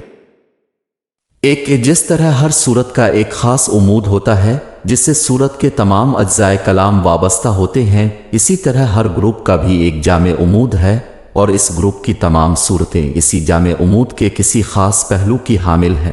مطالب اگرچہ ہر گروپ میں مشترک سے ہیں، لیکن اس اشتراک کے ساتھ جامع عمود کی چھاپ ہر گروپ پر نمایاں ہے۔ الگ الگ ہر گروپ کے موضوع پر بحث کے لیے موزوں جگہ یہاں نہیں ہے، بلکہ تفسیر میں ہر گروپ کی تمہید میں ہے۔ یہاں مثال کے طور پر اتنی بات ذہن میں رکھے کہ کسی گروپ میں قانون و شریعت کا رنگ غالب ہے، کسی میں ملت ابراہیم علیہ السلام کی تاریخ اور اس کے اصول و فروع کا، کسی میں کشمکش حق اور باطل اور اس کے بارے میں سنن علیہ کے بیان کا حصہ نمایاں ہے، کسی میں نبوت و رسالت اور اس کے خصائص اور امتیازات کا، کسی میں توحید اور اس کے لوازم اور مقنات ابھرے ہوئے نظر آئیں گے، کسی میں باس، حشر و نشر اور ان کے متعلقات۔ آخری گروپ مترات کا ہے جو بیشتر ان مکی صورتوں پر مشتمل ہے جو جھنجھوڑنے اور جگانے والی ہیں اور جنہوں نے پورے عرب میں ہلچل برپا کر دی۔ ہر گروپ میں جو مدنی صورتیں شامل ہیں وہ اپنے گروپ کے مجموعی مزاج سے بالکل ہم ہن اور ہم رنگ ہیں، ان کو اپنے گروپ کی مکی صورتوں سے وہی مناسبت ہے جو مناسبت کسی درخت کی جڑ اور اس کی شاخوں میں ہوتی ہے۔ 3 ہر صورت زوج زوج ہے، یعنی ہر صورت اپنا ایک جوڑا اور مثنیٰ بھی رکھتی ہے، اور ان دونوں میں اسی طرح کی مناسبت ہے جس طرح کی مناسبت زوجین میں ہوتی ہے، یعنی ایک میں جو خلا ہوتا دوسری اس خلا کو بھرتی ہے، ایک میں جو پہلو مخفی ہے دوسری اس کا واجاگر کرتی ہے، اور اس طرح دونوں مل کر چاند اور سورج کی شکل میں نمایاں ہوتی ہے۔ بڑی صورتوں میں اس کو بقرہ اور العمران کی مثال سے اور چھوٹی صورتوں میں معوذ 3 کی مثال سے سمجھے۔ قرآن میں یہ نظام بالکل کائنات کے نظام کے مشابہ ہے۔ اس کائنات میں بھی ہر چیز جوڑا جوڑا ہے۔ یہ بات بھی یاد رکھنے کی ہے کہ حضرت صلی اللہ علیہ وسلم نمازوں میں بالعموم صورتوں کی تلاوت میں اس نسبت کو ملحوظ رکھتے تھے۔ سورت قیامہ اور دہر، سورت صف اور سورت جمعہ، اعلیٰ اور غاشیہ اب نمازوں میں ساتھ ساتھ پڑھتے تھے۔ 4 صرف سورت فاتحہ اس کلیہ سے متصنع ہے۔ اس کی وجہ یہ ہے کہ یہ سورت در حقیقت پورے قرآن کے لیے بمنزلہ دیباچہ ہے۔ اس سورت کی تفسیر میں ہم نے واضح کیا کہ اس نے اپنے اندر پورے قرآن کے بنیادی حقائق جمع کر لیے۔ یہ اپنے گروپ کے لیے بھی دیباچہ کی حیثیت رکھتی ہے اور پورے قرآن کے لیے بھی۔ اس کے مختلف ناموں میں سے ایک نام کافیہ بھی ہے۔ اس سے بھی یہ اشارہ نکلتا ہے کہ یہ خود مکتفی صورت ہے، یہ اپنے ساتھ کسی دوسری صورت کے ملنے کی محتاج نہیں ہے۔ 5 بعض صورتیں ایسی بھی ہیں جن کی حیثیت ضمنی صورت کی ہے، یعنی وہ کسی صورت کے مستقل مسنہ کی حیثیت نہیں رکھتی ہیں، بلکہ اپنی ماسبق کے کسی ایک اہم پہلو کی وضاحت کے طور پر نازل ہوئی ہے۔ اس کی ایک مثال سورت حجرات ہے جو اپنی سابق سورت کی ایک آیت کی توضیح کی حیثیت رکھتی ہے، تفسیر میں اس کی وضاحت آئے گی۔ 6 ہر گروپ پر الگ الگ تدبر کرنے سے یہ بات بھی سامنے آتی ہے کہ ہر ایک کے اندر اسلامی دعوت کے تمام ادوار ابتدا سے لے کر انتہا تک نمایاں ہوئے، البتہ نمایاں ہونے کا پہلو ہر ایک کے اندر مختلف ہے، نیز ایجاز اور تفصیل کے اعتبار سے انداز الگ الگ ہے۔ 7 یہ بات بھی نظر آتی ہے کہ اس ترتیب میں قانون اور شریعت کے گروپ کو تمام دوسرے گروپوں پر مقدم کر دیا گیا ہے اور منظرات کے گروپ کو آخر میں کر دیا گیا ہے۔ یہ اس بات کی طرف اشارہ ہے کہ انذر سے مقصود در حقیقت لوگوں کو غلط راہ سے موڑ کر صحیح راہ پر لگانا ہے، اور صحیح راہ شریعت کی راہ ہے۔ اس وجہ سے جو چیز غایت اور مقصود کی حیثیت رکھتی ہے اس پر سب سے پہلے نگاہ پڑنی چاہیے۔ امت کو بحثیت امت مسلمہ جو دولت عطا ہوئی ہے وہ در حقیقت شریعت ہی ہے جو اہل کتاب سے اس امت کو منتقل ہوئی۔ اس وجہ سے پہلے گروپ میں اہل کتاب کی معزولی بھی بیان ہوئی اور شریعت اسلامی کی تفصیل بھی۔ غور کیجئے تو معلوم ہوگا کہ قرآن کے پہلے گروپ اور اس کے آخری گروپ میں وہی نسبت ہے جو نسبت ایک عمارت اور اس کی بنیاد میں ہوتی ہے۔ جہاں تک تعمیر کا تعلق ہے، تعمیر سے پہلے بنیاد ہوتی ہے لیکن عمارت بن چکنے کے بعد سامنے جو چیز آتی ہے وہ عمارت ہوتی ہے، بنیاد نیچے ہو جاتی ہے۔ جب میرے سامنے قرآن عظیم کے یہ 7 گروپ آتے ہیں اور ساتھ ہی صورتوں کے جوڑے جوڑے ہونے پر نظر پڑتی ہے تو بے ساختہ میرا ذہن سورہ حجر 87 کی طرف منتقل ہو جاتا ہے، لیکن اس آیت سے متعلق چونکہ بہت سی باتیں بحث طلب ہیں، اس وجہ سے اس پر مفصل گفتگو اپنے مقام ہی پر موضوع رہے گی۔ تفسیر قرآن بالقرآن۔ تیسری چیز جو اس تفسیر میں نے بطور اصول کے پیش نظر رکھی ہے وہ یہ ہے کہ قرآن کی تفسیر خود قرآن کی مدد سے کی جائے۔ قرآن نے خود اپنی تعریف ان الفاظ سے کی ہے۔ اللہ تعالیٰ نے بہترین کلام اتارا ہے، کتاب باہم بغیر مشابہ جوڑے جوڑے، سورہ زمر 23۔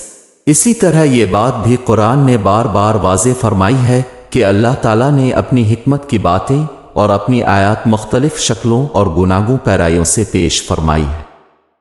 اس کے لیے تصرف کا لفظ استعمال ہوا ہے جس کے معنی گردش دینے کے ہیں۔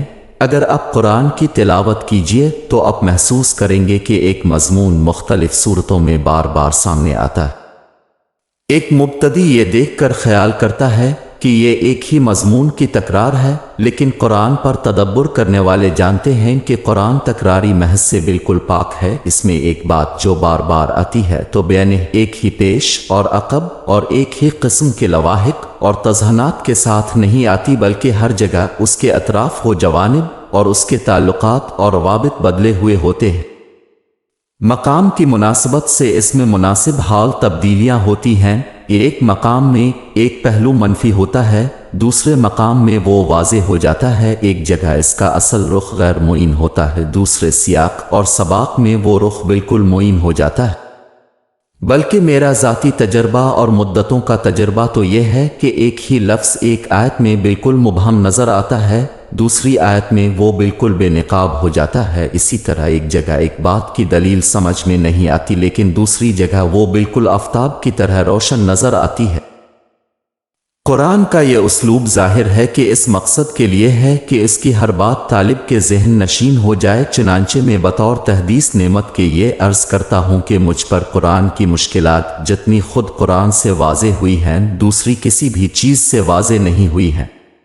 میر انیس نے کہا ہے کہ ایک پھول کا مضمون ہو تو 100 رنگ سے باندھو۔ ممکن ہے خود ان کے اپنے کلام کے بارے میں یہ محض شاعرانہ مبالغہ آرائی ہو، لیکن قرآن کے باب میں یہ بات بالکل حق ہے۔ ایک ایک بات اتنے گوناگون اور بو قلم و اس لوحے سے سامنے آتی ہے کہ اگر آدمی ذہن سلیم رکھتا ہو تو اس کو پکڑ ہی لیتا ہے۔ اس تفسیر کو پڑھنے والا انشاءاللہ محسوس کریں گے کہ میں نے نہ صرف آیات کے نظم اور ان کی تعویل کے تعین میں اصلی اعتماد قرآن ہی کے شواہد اور نظائر پر کیا ہے، بلکہ الفاظ اور اسالیب کی مشکلات میں بھی بیشتر قرآن ہی سے استفادہ کیا ہے۔ اس کی وجہ یہ نہیں ہے کہ میں لغت نحو کی کتابوں کے حوالے نہیں دے سکتا تھا، بلکہ اس کی وجہ صرف یہ ہے کہ معنی اور حقائق کی طرح قرآن اپنی ادبی اور نحو مشکلات کے حل کے لیے بھی سب سے زیادہ مستند مرجع ماخذ ہے۔ اس حقیقت کو ہمارے پچھلے علماء نے بھی تسلیم کیا ہے۔ فہم قرآن کے خارجی وسائل۔ فہم قرآن کی خارجی وسائل میں سے جن چیزوں سے جس نوعیت سے میں نے اس تفسیر میں فائدہ اٹھایا ہے، اب مختصر طور پر ان کا تذکرہ کروں گا۔ سنت متواترہ اور مشہورہ۔ جہاں تک قرآن مجید کی اصلاحات کا تعلق ہے، مثلاً صلاۃ، زکوٰۃ، صوم، حج، عمرہ، قربانی، مسجد حرام، صفا مروہ، سعی، طواف وغیرہ، ان کی تفسیر میں نے 100% سنت متواترہ کی روشنی میں کی ہے، اس لیے کہ قرآن مجید اور شریعت کی اصطلاحات کا مفہوم بیان کرنے کا حق صرف صاحب وحی محمد صلی اللہ علیہ وسلم ہی کو ہے۔ اب جس طرح اس کتاب کے لانے والے تھے اسی طرح اس کے معلم اور مبین بھی تھے، اور یہ تعلیم اور تبیین اب کے فریضہ رسالت ہی کا ایک حصہ تھی۔ اب سوال صرف یہ رہ جاتا ہے کہ یہ بات قطعیت کے ساتھ معلوم ہو کہ فلاں اصطلاح کا یہ مطلب خود حضرت صلی اللہ علیہ وسلم نے بتایا ہے۔ جہاں تک معروف دینی اصطلاحات کا تعلق ہے، یہ سوال کچھ زیادہ اہمیت نہیں رکھتا، اس لیے کہ اس قسم کی ساری اصطلاحات کا حقیقی مفہوم بالکل عملی شکل میں سنت متواترہ کے اندر محفوظ کر دیا گیا ہے، اور یہ سنت متواترہ بیان انہی قطعی ذرائع سے ثابت ہے جن سے قرآن مجید ثابت ہے امت کے جس تواتر نے قرآن مجید کو ہم تک منتقل کیا ہے، اسی تواتر نے دین کی تمام اصطلاحات کا عملی مفہوم بھی ہم تک منتقل کیا ہے۔ اگر فرق ہے تو یہ فرق ہے کہ ایک چیز قولی تواتر سے منتقل ہوئی ہے، دوسری چیز عملی تواتر سے۔ اسی وجہ سے اگر قرآن مجید کو ماننا ہم پر واجب ہے تو ان ساری اصطلاحات کی اس عملی صورت کو ماننا بھی واجب ہے جو سلف سے خلف تک با تواتر منتقل ہوئی ہے۔ ان کی صورت میں اگر کوئی جزوی قسم کا اختلاف ہے تو اس اختلاف کی دین میں کوئی اہمیت نہیں ہے۔ 5 وقت کی نمازیں سب جانتے اور مانتے ہیں، اور اس قطعیت کے ساتھ جانتے اور مانتے ہیں کہ جس قطعیت کے ساتھ قرآن کو جانتے اور مانتے ہیں، رہا بعض جزوی امور میں کوئی فرق تو یہ فرق کوئی اہمیت رکھنے والی شے نہیں ہے۔ اس طرح کے معاملات میں دلائل کی روشنی میں جس پہلو پر بھی جس کا اطمینان ہو اس کو اختیار کر سکتا ہے۔ منکرین حدیث کی یہ جسارت کہ وہ صوم اور صلاۃ، حج اور زکوٰۃ اور عمرہ اور قربانی کا مفہوم بھی اپنے جی سے بیان کرتے ہیں، اور امت کے تواتر نے ان کی جو شکل ہم تک منتقل کی ہے اس میں اپنی ہوائے نفس کے مطابق ترمیم اور تغیر کرنا چاہتے ہیں۔ سریعاً خود قرآن مجید کے انکار کے مترادف ہے، اس لیے کہ جس تواتر نے ہم تک قرآن کو منتقل کیا ہے، اسی تواتر نے ان اصطلاحات کی عملی صورتوں کو بھی ہم تک منتقل کیا ہے۔ اگر وہ ان کو نہیں مانتے تو پھر خود قرآن کو ماننے کے لیے بھی کوئی وجہ باقی نہیں رہ جاتی۔ اصطلاحات کے معاملے میں تنہا لغت پر اعتماد بھی ایک بالکل غلط چیز ہے۔ صوم اور صلاۃ کا لغت میں جو مفہوم بھی ہو لیکن دین میں ان کا وہی مفہوم معتبر ہوگا جو شارع نے واضح فرمایا ہے۔ ان دینی اصلاحات کے بارے میں مولانا فراہی اپنے مقدمہ تفسیر میں فرماتے ہیں۔ اسی طرح تمام اصطلاحات شرعیہ مثلا نماز، زکوٰۃ، جہاد، روزہ، حج، مسجد حرام، صفا، مروہ اور مناسک حج وغیرہ اور ان سے جو اعمال متعلق ہیں تواتر اور اتوارث کے ساتھ سلف سے لے کر خلف تک سب محفوظ رہے۔ اس میں جو معمولی جزو اختلافات ہیں وہ بالکل ناقابل لحاظ ہیں۔ شعر کے معنی سب کو معلوم ہے، اگرچہ مختلف ممالک کے شعروں کی شکلوں صورتوں میں کچھ نہ کچھ فرق ہے۔ اسی طرح جو نماز مطلوب ہے وہی نماز ہے جو مسلمان پڑھتے ہیں، ہر چند کہ اس کی صورت وعید میں بعض جزوی اختلافات ہیں۔ جو لوگ اس قسم کی چیزوں میں زیادہ کھوج کرید کرتے ہیں وہ اس دین قیم کے مزاج سے بالکل ہی ناآشنا ہے جس کی تعلیم قرآن پاک نے دی ہے۔ پس جب ایسے اصطلاحی الفاظ کا معاملہ پیش آئے جن کی پوری حد و تصویر قرآن میں نہ بیان ہوئی ہو تو صحیح رائے یہ ہے کہ جتنے حصے پر تمام امت متفق ہے اتنے پر قناعت کرو اور اخبار آحاد پر زیادہ اصرار نہ کرو، ورنہ خود بھی شک میں پڑو گے اور دوسروں کے اعمال کو بھی غلط ٹھہراؤ گے اور تمہارے درمیان کوئی چیز نہ ہوگی جو اس جھگڑے کا فیصلہ کر سکے۔ تمام دینی اصطلاحات کے بارے میں اسی مسلک کو میں صحیح سمجھتا ہوں اور اسی کو میں نے اختیار کیا ہے، البتہ ان کے اسرار و مسالے میں نے واضح کرنے کی کوشش کی ہے اور اس باب میں رہنمائی قرآن اور صحیح احادیث سے حاصل کی ہے۔ احادیث اور آثار صحابہ۔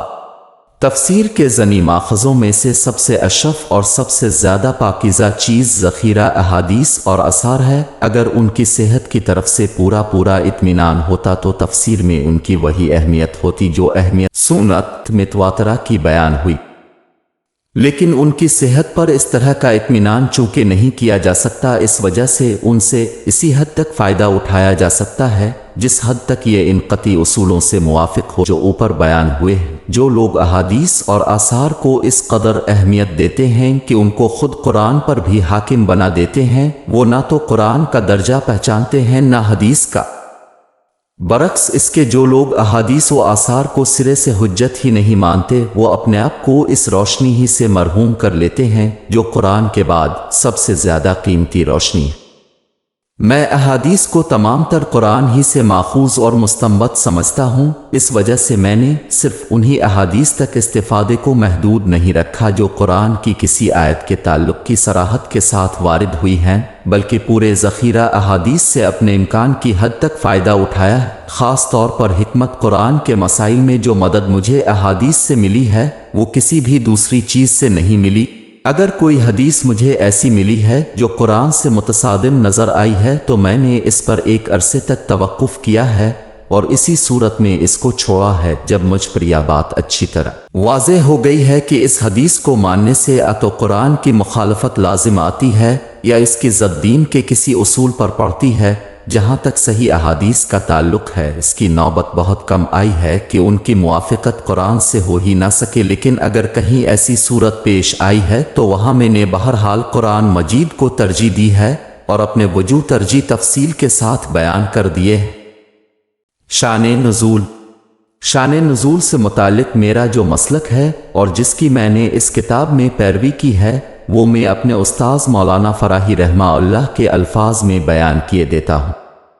مولانا اپنی تفسیر کے مقدمے میں شان نزول سے متعلق لکھتے ہیں، شان نزول کا مطلب جیسا کہ بعض لوگوں نے غلطی سے سمجھا ہے یہ نہیں ہے کہ وہ کسی آیت صورت کے نزول کا سبب ہوتا ہے، بلکہ اس سے مراد لوگوں کی وہ حالت اور کیفیت ہوتی ہے جس پر وہ کلام برسر موقع حاوی ہوتا ہے۔ کوئی صورت ایسی نہیں ہے جس میں کسی خاص امر چند خاص امور کو مد نظر رکھے بغیر کلام کیا گیا ہو، اور وہ امر امور جو کسی صورت میں مد نظر ہوتے ہیں اس صورت کے مرکزی مضمون کے تحت ہوتے ہیں۔ لہذا اگر شان نزول معلوم کرنی ہو تو اس کو خود صورت سے معلوم کرو، جس طرح ایک ماہر طبیب دوا کے نسخہ سے اس شخص کی بیماری معلوم کر سکتا ہے جس کے لیے نسخہ لکھا گیا ہے، اسی طرح تم ہر صورت سے اس کی شان نزول معلوم کر سکتے ہو۔ اگر کلام میں کوئی موضوع پیش نظر ہے تو اس کلام اور اس موضوع میں وہی مناسبت ہوگی جو مناسبت لباس اور جسم میں بلکہ جلد اور بدن میں ہوتی ہے۔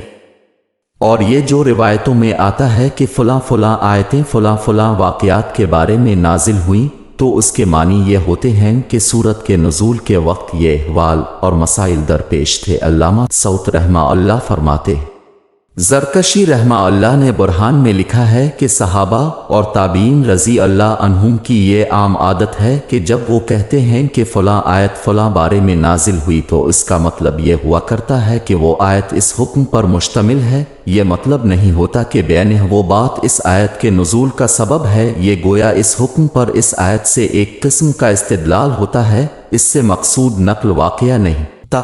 میں کہتا ہوں کہ اسباب نزول میں ایک قابل لحاظ چیز یہ بھی ہے کہ یہ ضروری نہیں کہ آیت اسی زمانے میں نازل ہوئی ہو جس زمانے میں واقعہ پیش آیا۔ زرکشی رحمہ اللہ کے اس بیان سے وہ مشکل حل ہو جاتی ہے جس کا ذکر امام رازی رحمہ اللہ نے سورۃ انعام کی تفسیر میں کیا ہے۔ امام رازی رحمہ اللہ فرماتے ہیں، مجھے یہاں ایک سخت اشکال پیش آیا ہے، وہ یہ کہ لوگ اس امر پر متفق ہیں کہ یہ پوری سورت بیک وقت نازل ہوئی ہے۔ اگر صورت معاملہ یہ ہے تو پھر ہر آیت کے بارے میں یہ کہنا کس طرح صحیح ہو سکتا ہے کہ اس کا سبب نزول فلاں واقعہ ہے؟ پس ہمارے نزدیک جیسا کہ اوپر کی تفصیل سے واضح ہوا، صورت معاملہ یہ ہے کہ جس وقت جو صورت بھی نازل کی گئی ہے اس غرض سے نازل کی گئی ہے کہ جو معاملات محتاج توضیح اور تشریح ہیں ان کی توضیح اور تشریح کر دی جائے، اور کلام ایسا ہو کہ اس کے نظم میں کسی قسم کا التباس اور ابہام نہ ہو۔ جس طرح ایک ماہر اور حکیم خطیب اپنے سامنے کے خاص حالات اور توقفات کی بنا پر ایک خطبہ دیتا ہے کہ بسا اوقات وہ ایک خاص معاملے کا ذکر اگرچہ نظر انداز کر جاتا ہے لیکن اس کا کلام اس طرح کے تمام معاملات اور احوال پر حاوی ہوتا ہے، اور کبھی ایسا ہوتا ہے کہ وہ ذکر تو کسی خاص معاملے یا کسی خاص شخص کا کرتا ہے لیکن کلام ایک عالمگیر بارش کی طرح بالکل عالم اور ہماگیر ہوتا ہے۔ اس طرح قرآن حکیم کا نزول بھی ہوا ہے۔ پس اگر تم تمانیت اور یقین کے طالب ہو تو شان نزول کی پیروی میں سر رشتہ نظم کو ہرگز ہاتھ سے نہ دینا، ورنہ تمہاری مثال صحرا کے اس مسافر کی مانند ہو جائے گی جو اندھیرے میں کسی چوراہے پر پہنچ گیا ہے اور نہیں جانتا کہ اب کدھر جائے۔ شان نزول خود قرآن کے اندر سے اخذ کرنی چاہیے اور احادیث اور آثار کے ذخیرے میں سے صرف وہ چیزیں لینی چاہیے جو نظم قرآن کی موافقت کریں، نہ کہ اس کے سارے نظم کو درہم برہم کر کے رکھ دیں۔ میں نے شان نزول کے معاملے میں ٹھیک اسی طریقے کی پیروی کی ہے۔ واقعات کو صرف انہی آیات کی تفسیر میں اہمیت دی ہے جن میں کسی واقعے کی تصریحات المیخ ہے، اور ان کو بھی ان تمام غیر ضروری تفصیلات سے الگ کر کے لیا ہے جن کی تائید قرآن کے الفاظ اشارات سے نہیں ہوتی۔ کتب تفسیر تفسیر کی کتابوں میں سے 3 تفسیریں بالعموم میرے پیش نظر رہی ہیں: تفسیر ابن جریر رحمہ اللہ، تفسیر رازی رحمہ اللہ، تفسیر زمخشر رحمہ اللہ۔ اقوال سلف کا مجموعہ تفسیر ابن جریر ہے۔ متکلمین کی قیل اور قال اور عقلی موشگافیاں تفسیر کبیر میں موجود ہیں۔ نحو و اعراب کے مسائل کشاف میں مل جاتے ہیں۔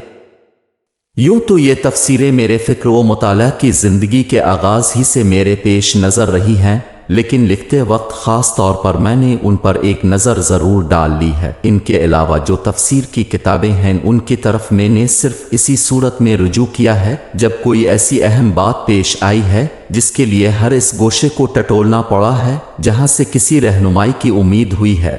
ان کتابوں سے میرے استفادے کی نوعیت یہ نہیں ہے کہ میں نے کوئی بات مجرد ان کے اعتماد پر لکھ دی ہو، بلکہ صرف وہی بات ان کی لی ہے جو ان اصولوں پر پوری اتری ہے جن کا ذکر میں نے اوپر کیا ہے۔ ہمارا طریقہ جیسا کہ اوپر بیان ہوا یہ ہے کہ ہم ہر صورت اور ہر آیت پر اس کے الفاظ، اس کے سیاق و سباق، اس کے نظم اور قرآن میں اس کے شواہد و نظائر کی روشنی میں غور کرتے ہیں۔ اس طرح جو باتیں سمجھ میں آ جاتی ہیں مزید اطمینان کے لیے ان کو تفسیروں میں بھی دیکھ لیتے ہیں۔ جس نتیجے تک ہم پہنچتے ہیں ان کی تائید اگر تفسیروں سے بھی ہو جاتی ہے تو اس سے مزید اطمینان حاصل ہو جاتا ہے۔ اگر تفسیروں سے اس کی تائید نہیں ہوتی تو اس پر غور و فکر جاری رکھتے ہیں تاکہ تو اپنی غلطی دلائل کے ساتھ واضح ہو جائے، تفسیروں میں جو بات ہے اس کے ذوف کے وجود دلائل سامنے آ جائے۔ ہمارے نزدیک تفسیروں سے فائدہ اٹھانے کا صحیح طریقہ یہی ہے۔ یہی وجہ ہے کہ اس کتاب میں تفسیروں کے حوالے بہت زیادہ نہیں ملیں گے، صرف انہی مقامات میں ان کے حوالے میں نے دیے ہیں جہاں مسئلے کی اہمیت اس کی دائی ہوئی ہے یا قاری کے اطمینان کے نقطہ نظر سے حوالے کی ضرورت و اہمیت محسوس ہوئی ہے۔ اہم مقامات میں سے جہاں میں اپنی تائید میں کوئی حوالہ نہیں دے سکا ہوں وہاں اپنے نقطہ نظر کی تائید میں اتنے دلائل جمع کر دیے ہیں جو انشاءاللہ اطمینان پیدا کرنے کے لیے کافی ہوں گے۔ قدیم آسمانی صحیفے۔ قرآن مجید میں جگہ جگہ قدیم آسمانی صحیفوں، تورات، زبور، انجیل کے حوالے ہیں۔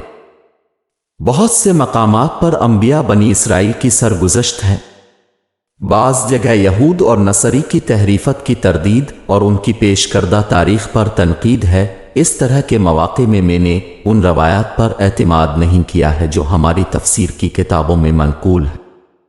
یہ روایات زیادہ تر سنی سنائی باتوں پر مبنی ہے، اس وجہ سے نہ تو یہ اہل کتاب پر حجت ہو سکتی ہیں اور نہ ان سے خود اپنے ہی دل کے اندر اطمینان پیدا ہوتا ہے۔ ایسے مواقع پر میں نے بحث و تنقید کی بنیاد اصل ماخذوں یعنی تورات و انجیل پر رکھی ہے۔ جس حد تک قرآن اور قدیم صحیفوں میں موافقت ہے وہ موافقت میں نے دکھا دی ہے، اور جہاں فرق ہے وہاں قرآن کے بیان کی حجت اور قوت واضح کی کر دی ہے۔ تفسیر کی پہلی جلد میں بقرہ اور العمران دونوں کی تفسیر میں ایسے بہت سے مرکے ملیں گے جن کو پڑھ کر قارئین یہ اندازہ کر سکیں گے کہ فی الواقع قرآن کا اصل زور اسی وقت واضح ہوتا ہے جب کسی معاملے میں اس کے بیان کو تورات اور انجیل کے مقابلے میں رکھ کر جانچا جائے۔ ان مقابل بحثوں کے علاوہ یہ بھی ایک حقیقت ہے کہ جس طرح قرآن مجید اللہ کی کتاب ہے، اسی طرح تورات، زبور اور انجیل بھی اللہ ہی کے اتارے ہوئے صحیفے۔ اگر ان کے بدقسمت حاملوں نے ان صحیفوں میں تحریف نہ کر دی ہوتی تو یہ بھی اسی طرح ہمارے لیے رحمت و برکت تھے جس طرح قرآن ہے، لیکن ان تحریفات کے باوجود آج بھی ان کے اندر حکمت کے خزانے ہیں۔ اگر آدمی ان کو پڑھے تو یہ حقیقت آفتاب کی طرح سامنے آتی ہے کہ ان صحیفوں کا سرچشمہ بھی بلا شبہ وہی ہے جو قرآن کا ہے۔ میں ان کو بار بار پڑھنے کے بعد اس رائے کا اظہار کرتا ہوں کہ قرآن کی حکمت کے سمجھنے میں جو مدد ان صحیفوں سے ملتی ہے وہ مدد مشکل ہی سے کسی دوسری چیز سے ملتی ہے۔ خاص طور پر زبور، امثال اور انجیلوں کو پڑھیے تو ان کے اندر ایمان کو وہ غذا ملتی ہے جو قرآن اور حدیث کے سوا اور کہیں بھی نہیں ملتی۔ حیرت ہوتی ہے کہ جن قوموں کے پاس یہ صحیفے موجود تھے وہ قرآن اور پیغمبر آخر الزمان صلی اللہ علیہ وسلم کی تعلیمات سے کیوں محروم رہیں۔ تاریخ عرب۔ قرآن میں عرب کی پچھلی قوموں مثلاً عاد، سمود، مدین اور قوم لوط وغیرہ کی تباہی کا ذکر ہے، ساتھ ہی ان کے مقدت، ان کے انبیاء کی دعوت اور اس دعوت پر ان کے رد عمل کی طرف اشارات ہیں۔ علاوہ ازیں حضرت ابراہیم علیہ السلام اور حضرت اسماعیل علیہ السلام کی عرب میں آمد، ان کی قربانی، ان کی دعوت، ان کے ہاتھوں تعمیر بیت اللہ اور ان کی برکت سے عرب کے اخلاقی، تمدنی، معاشرتی، معاشی حالات کی تبدیلی کا مختلف اسلوبوں سے بیان ہے۔ بعد میں قریش نے دین ابراہیم علیہ السلام کو جس طرح مسخ کیا اور بیت اللہ کو جو مرکز توحید تھا جس طرح ایک بت خانہ بنایا، اور اس کے نتیجے میں جو رسوم، جو بدعتیں ظہور میں آئیں، ان کے جگہ جگہ حوالے ہیں۔ ان ساری باتوں کو اچھی طرح سمجھنے کے لیے ضرورت ہے کہ اس دور کی پوری تاریخ پر آدمی کی نظر ہو، لیکن بدقسمتی سے اس دور کی کوئی مستند تاریخ موجود نہیں۔ حضرت ابراہیم اور حضرت اسماعیل علیہ السلام کی تاریخ کا بھی وہ حصہ جو عرب میں ان کی آمد اور تعمیر بیت اللہ اور قربانی وغیرہ سے متعلق تھا، وہ جیسا کہ تفسیر سورہ بقرہ میں معلوم ہوگا، یہود نے بالکل بدل ڈالا۔ مختلف کتابوں سے جو جستہ جستہ معلومات حاصل ہوتی ہیں وہ اگرچہ مفید ہیں لیکن کافی نہیں۔ عرب کے شعراء اور خطبہ کے کلام میں ظاہر ہے کہ اس طرح کی باتوں کی طرف صرف اشارات مل سکتے ہیں جو اگرچہ نہایت کارآمد ہیں، تاہم ان کی حیثیت اشارات کی ہے۔ میں نے جہاں جہاں سے کچھ معلومات حاصل ہونے کی بو پائی ہے وہاں پہنچنے کی کوشش کی ہے، اور اس میں شبہ نہیں کہ اس کوشش سے مجھے بعض قیمتی معلومات حاصل ہوئی ہیں جن سے میں نے قرآن کے بعض اشارات کھولنے میں مدد لی ہے، لیکن واقعہ یہ ہے کہ اس باب میں مجھے اصلی اعتماد قرآن مجید ہی پر کرنا پڑا ہے۔ میں نے تاریخ کی روایت میں سے انہی باتوں کو لیا ہے جن کی تائید مجھے خود قرآن سے بھی حاصل ہو گئی ہے، اور یہ کچھ بھی ہوا ہے سب اللہ تعالیٰ کی توفیق اور اس کی مدد سے ہوا ہے۔ 4 قرآن کے طالبوں کے لیے چند ہدایات۔ یہاں تک میں نے فہم قرآن کے جن خارجی اور داخلی شرائط کا ذکر کیا ہے، یہ سب باتیں علمی اور فنی نوعیت کی ہیں۔ میں نے خود ان کو ملحوظ رکھا ہے، اور میرا خیال یہ ہے کہ انہیں ملحوظ رکھے بغیر کوئی شخص قرآن سے صحیح استفادہ نہیں کر سکتا، لیکن ان کی حیثیت بہرحال وسائل کار اور اسلحہ کی ہے۔ جس طرح اسلحہ جنگ کے لیے ضروری ہیں، اسی طرح یہ وسائل فہم قرآن کے لیے ناگزیر ہیں۔ مگر معلوم ہے کہ جنگ کے لیے صرف ہتھیار ہی کافی نہیں ہوتے، بلکہ اس کو اس کی فتح اور شکست میں اصلی عامل کی حیثیت دل کو حاصل ہے۔ اگر آدمی کے سینے میں مضبوط اور بہادر دل نہ ہو تو اس کو 1000 اسلحہ سے لیس کر دیجئے لیکن وہ کامیاب لڑائی نہیں لڑ سکتا۔ برمخنث صلاح جنگ چاسو۔ اسی طرح فہم قرآن کے کام میں ان شرائط کی نگہداشت ہر چند ضروری ہے، لیکن ان شرائط کی نگہداشت سے زیادہ ضروری یہ ہے کہ آدمی اپنے دل کے رخ کو صحیح رکھے۔ اگر دل کا رخ صحیح نہ ہو تو ہر چیز بالکل بے سود ہو کے رہ جاتی ہے۔ اب میں چند باتیں دل کے رخ کو صحیح رکھنے کے لیے عرض کرتا ہوں۔ نیت کی پاکیزگی۔ اس کے لیے سب سے پہلی چیز نیت کی پاکیزگی ہے۔ نیت کی پاکیزگی سے میرا مطلب یہ ہے کہ آدمی قرآن مجید کی صرف طلب ہدایت کے لیے پڑھے، کسی اور غرض کو سامنے رکھ کے نہ پڑھے۔ اگر طلب ہدایت کے سوا آدمی کے سامنے کوئی اور غرض ہوگی تو وہ نہ صرف قرآن کے فیض ہی سے محروم رہے گا، بلکہ اندیشہ اس بات کا بھی ہے کہ قرآن سے جتنا دور وہ اب تک رہا اس سے بھی کچھ زیادہ دور ہٹ جائے۔ اگر آدمی قرآن پر اس لیے ہامہ فرسائی کرے کہ لوگ اسے مفسر قرآن سمجھنے لگیں اور وہ کوئی تفسیر لکھ کر جلد سے جلد شہرت اور نفع حاصل کر سکے تو ممکن ہے اس کی یہ غرض حاصل ہو جائے، لیکن قرآن کے علم سے وہ محروم ہی رہے گا۔ اسی طرح اگر آدمی کے کچھ اپنے نظریات ہوں اور وہ قرآن کی طرف اس لیے رجوع کرے کہ اس کے ان نظریات کے لیے قرآن سے کچھ دلائل ہاتھ آ جائیں تو ممکن ہے وہ قرآن سے کچھ الٹی سیدھی دلیلیں گھڑنے میں کامیاب ہو جائے، لیکن ساتھ ہی وہ اپنی اس حرکت کے سبب سے اپنے اوپر قرآن کا دروازہ بالکل بند کر لے گا۔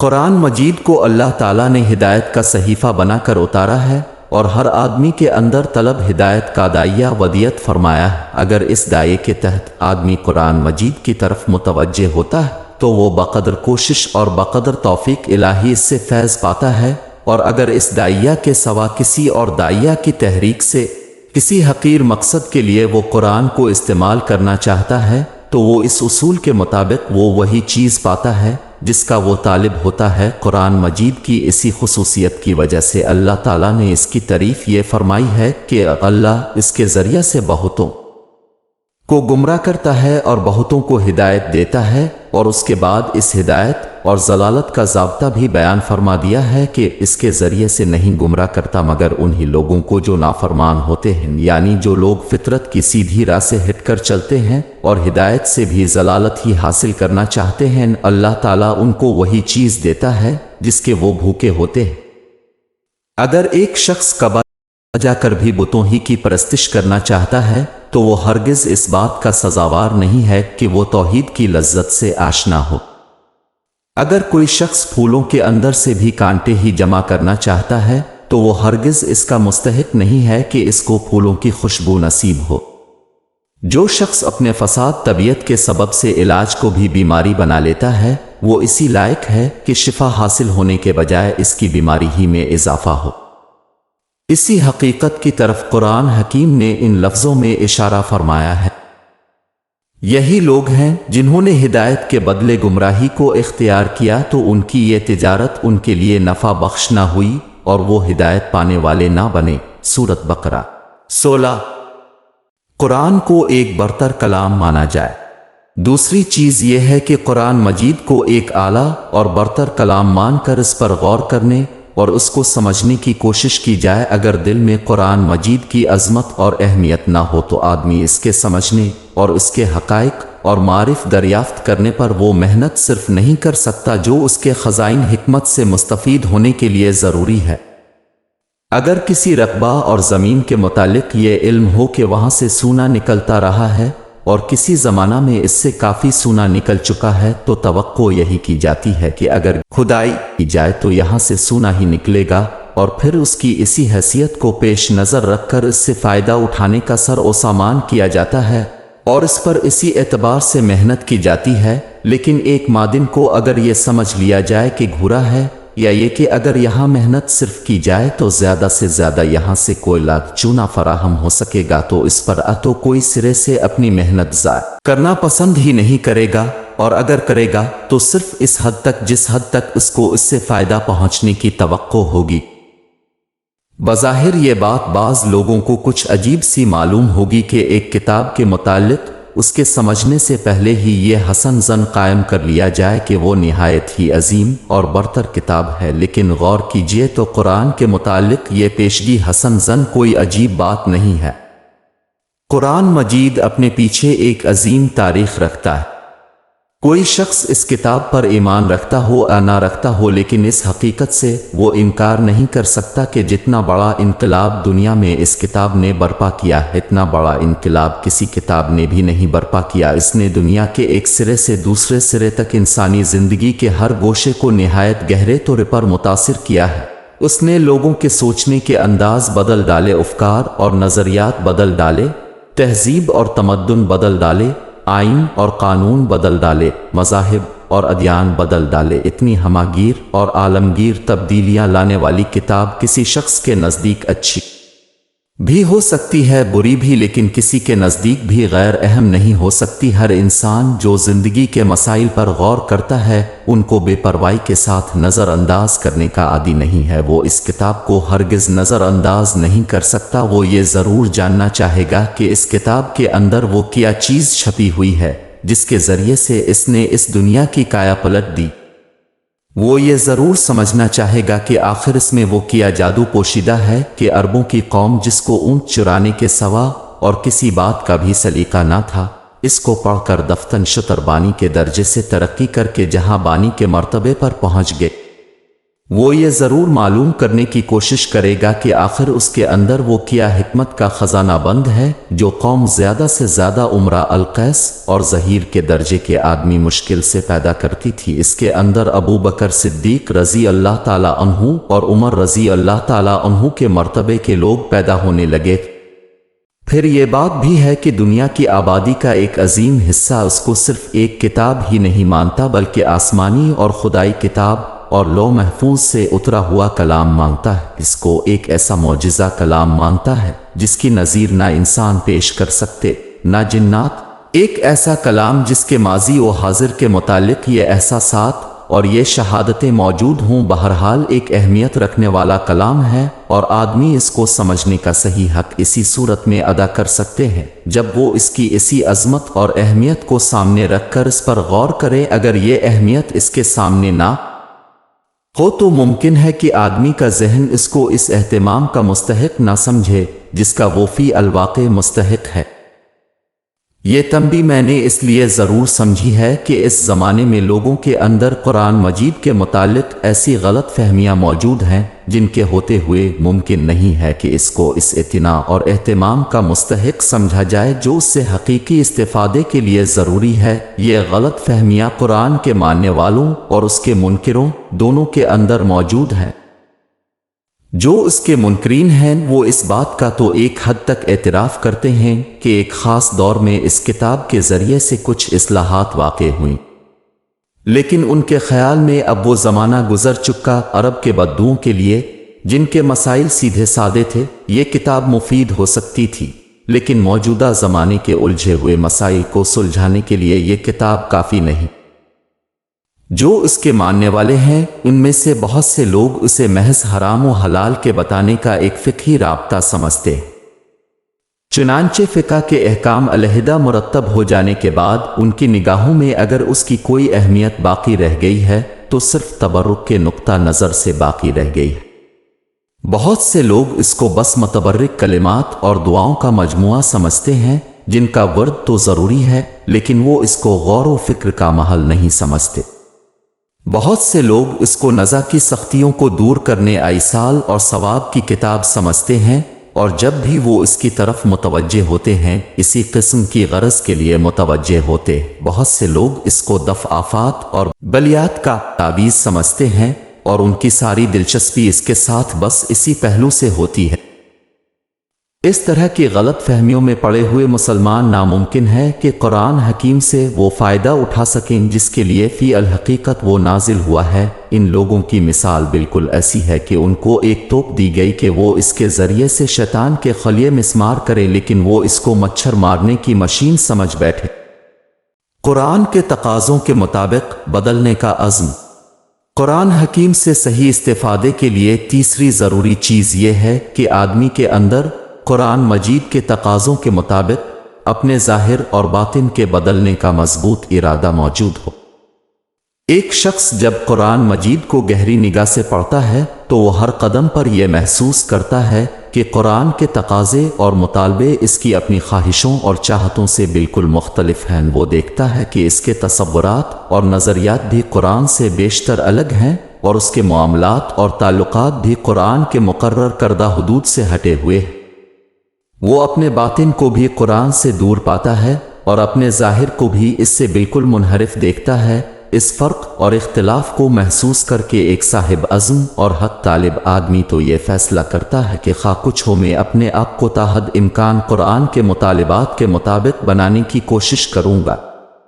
وہ ہر قسم کی قربانیاں کر کے، ہر طرح کے مصائب جھیل کر، ہر نوع کی ناگواریاں برداشت کر کے اپنے آپ کو قرآن کے مطابق بنانے کی کوشش کرتا ہے اور اپنی نیت کے مطابق اللہ تعالیٰ کی طرف سے اس کی توفیق پاتا ہے۔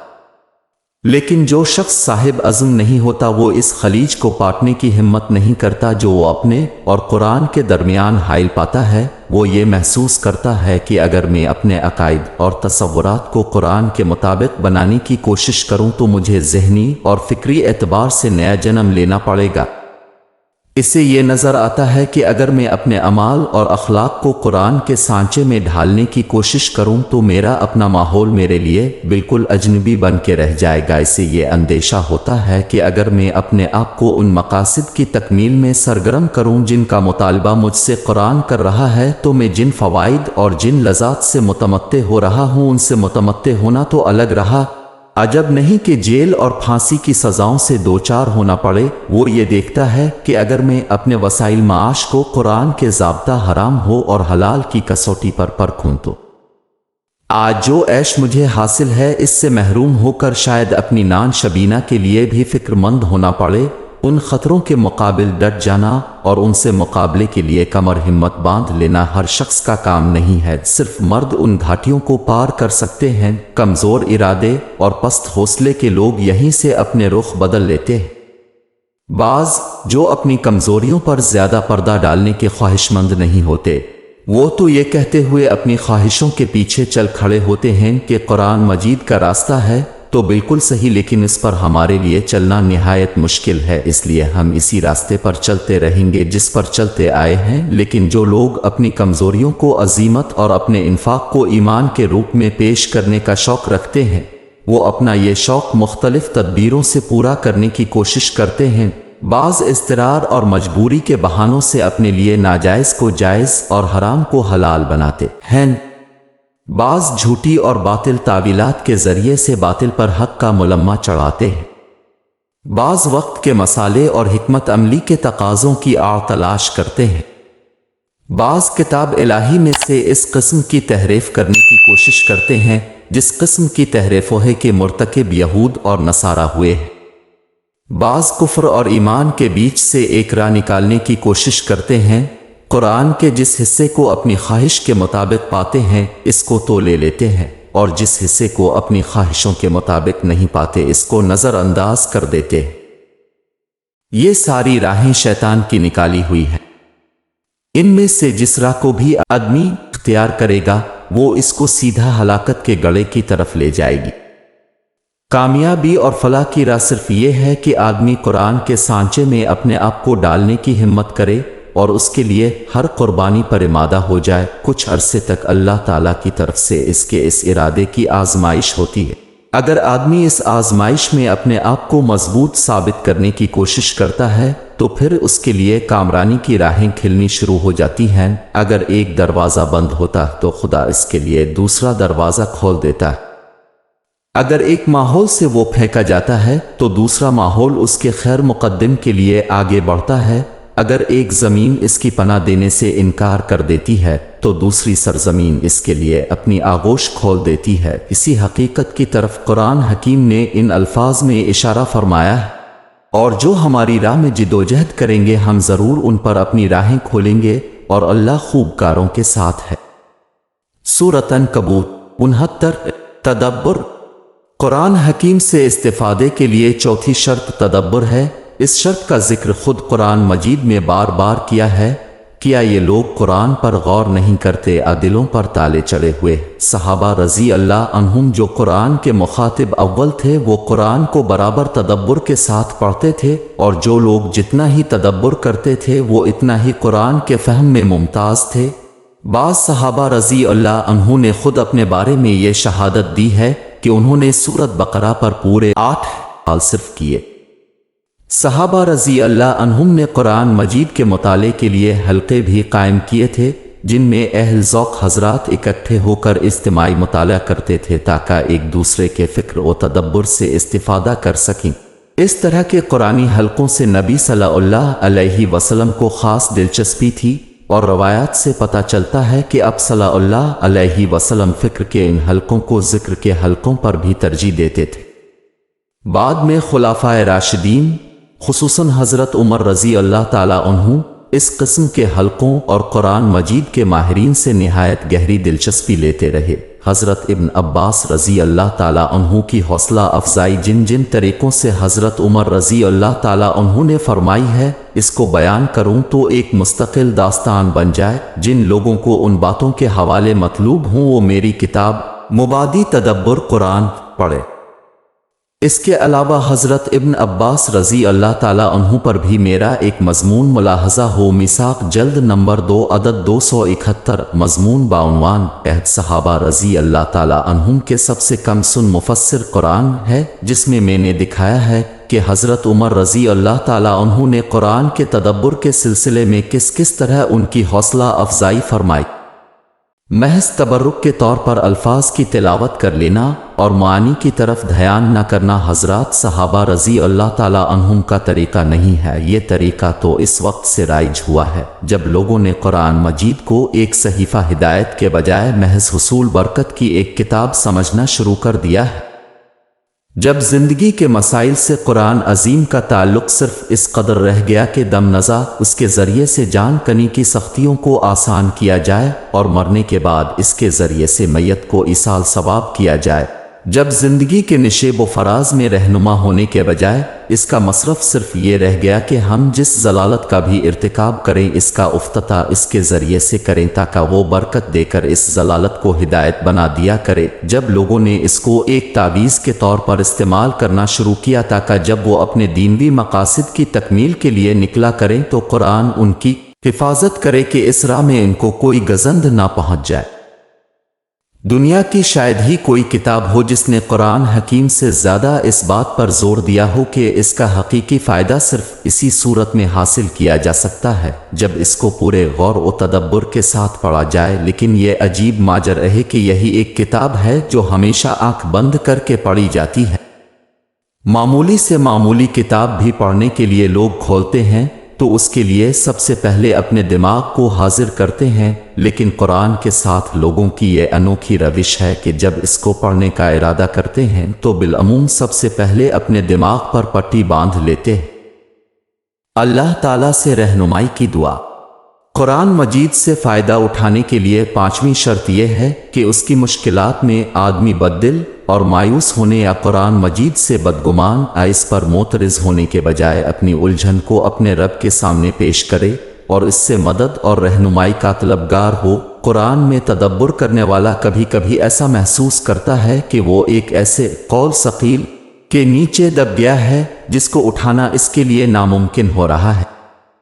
اسی طرح وہ کبھی کبھی ایسا محسوس کرتا ہے کہ اس کے سامنے کوئی ایسی مشکل آ گئی ہے جس کی کوئی ایسی تعویل ممکن ہی نہیں ہے جس پر دل کو اطمینان ہو سکے۔ اس طرح کی عملی اور فکری مشکلوں اور الجھنوں سے نکلنے کا صحیح اور آزمودہ راستہ یہ ہے کہ آدمی اپنی جدوجہد کے ساتھ ساتھ اللہ تعالیٰ سے مدد اور رہنمائی کے لیے دعا بھی کرتا رہے۔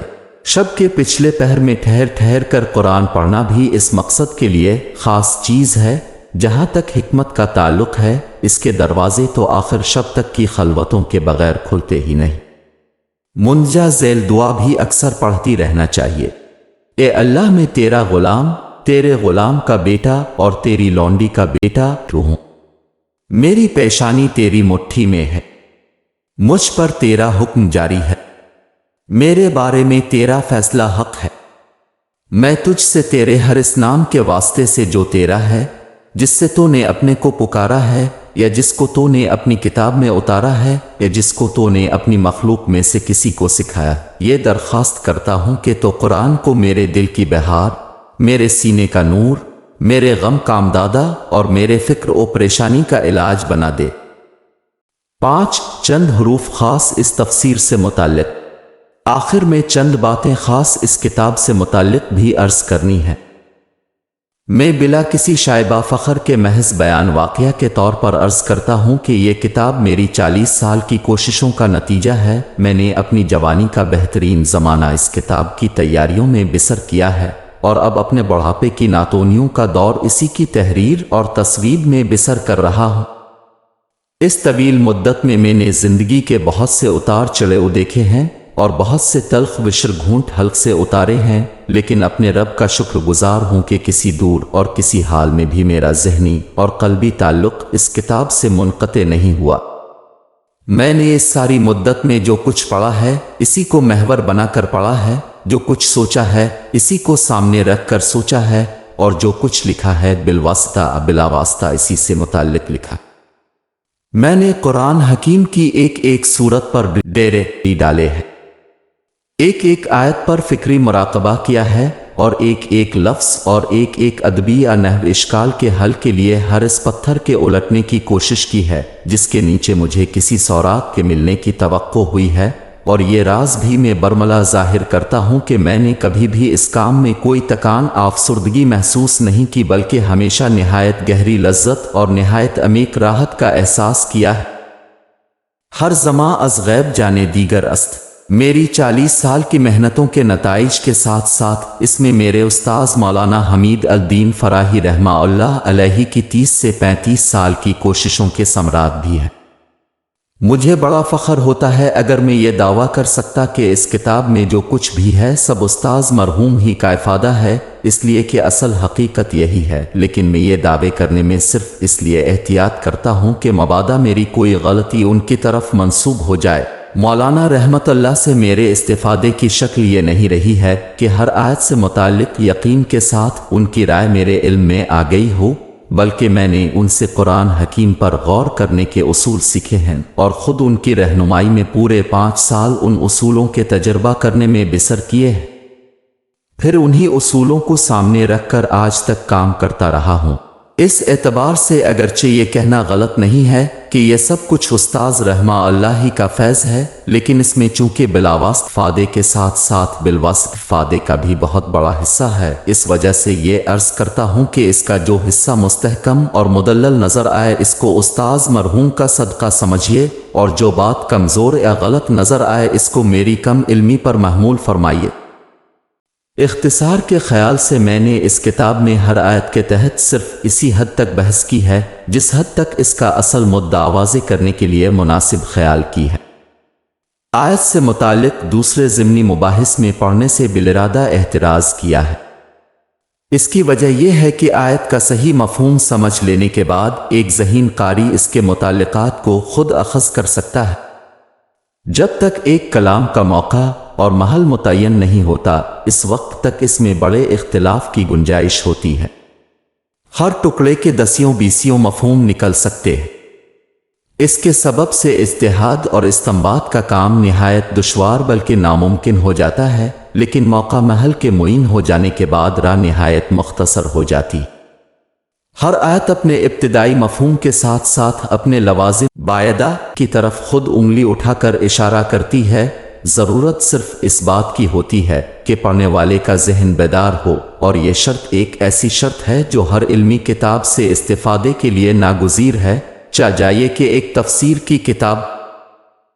اس کتاب میں دوسری تفسیروں کے حوالے زیادہ نہیں ملیں گے، اس کی وجہ جیسا کہ اوپر اصولی مباحث کے ضمن میں عرض کر چکا ہوں یہ ہے کہ اس کی بنیاد مروجہ طریقہ تفسیر کی طرح تفسیر کی کتابوں پر نہیں بلکہ براہ راست فہم قرآن کے اصلی وسائل اور ذرائع پر ہے، تاہم خاص اہم مباحث میں ان تفسیروں اور ان ارباب تعویل کے حوالے بھی میں نے دیے ہیں جن کی تائید مجھے حاصل ہو سکتی ہے۔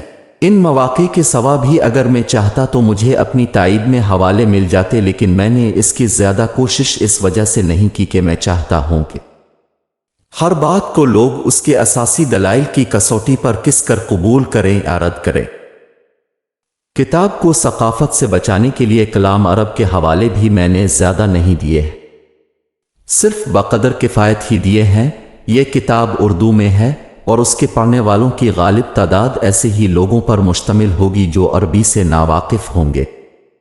ایسے لوگوں کے لیے شعر عرب کے حوالے نامانوس بھی ہوں گے اور غیر مفید بھی۔ اس کمی کی تلافی میں نے قرآن مجید کے نظائر اور شواہد سے اچھی طرح کر دی ہے، اور یہ بات اپنی جگہ پر مسلم ہے کہ قرآن کی تفسیر خود قرآن سے سب سے زیادہ قابل اطمینان تفسیر ہے۔ تاہم یہ بات نہیں ہے کہ کلام عرب کو میں نے بالکل ہی نظر انداز کیا ہو۔ اہم ادبی اور نحو اشکالات کے مواقع میں اس سے بھی میں نے پورا فائدہ اٹھایا ہے اور اس کے حوالے بھی نقل کیے ہیں۔ میں اپنے رب کو گواہ کر کے کہتا ہوں کہ میں نے اس کتاب میں کسی ایک آیت کی بھی ایسی تفسیر نہیں کی ہے جس میں مجھے کوئی تردد ہو۔ جہاں ذرا بھی کوئی تردد ہوا ہے میں نے بے تکلف اس کی طرف اشارہ کر دیا ہے۔ اسی طرح یہ بات بھی عرض کرتا ہوں کہ کسی ایک مقام میں بھی میں نے یہ کوشش نہیں کی ہے کہ کسی آیت کو اس کے حقیقی مفہوم سے ہٹا کر اپنے کسی نظریے یا کسی خیال کی تائید کے لیے استعمال کروں۔ قرآن سے باہر کی کسی چیز سے بھی کبھی میری کوئی خاص قلبی اور ذہنی وابستگی نہیں ہوئی، اگر ہوئی ہے تو قرآن ہی کے لیے اور قرآن ہی کے تحت ہوئی ہے۔ اس کتاب کے پڑھنے والے محسوس کریں گے کہ جہاں کہیں مجھے اپنے استاذ رحم اللہ سے بھی اختلاف ہوا ہے میں نے بے جھجک اس کا بھی اظہار کر دیا ہے۔ اللہ تعالیٰ کی کتاب عزیز کی ایک نہایت ہی حقیر خدمت کی حیثیت سے اسے اس کے قدردانوں کی خدمت میں پیش کر رہا ہوں۔ اس وقت میرے دل میں جو جذبات ہیں ان کی تعبیر سے میرا قلم قاصر ہے۔ اللہ تعالیٰ اس ناچیز خدمت کو قبول فرمائے۔ لغزشوں اور کوتاہیوں کو معاف فرمائے، اللہ کے بندوں اور بندیوں کو اس سے نفع پہنچے اور آخرت میں میری نجات کا ذریعہ بنے۔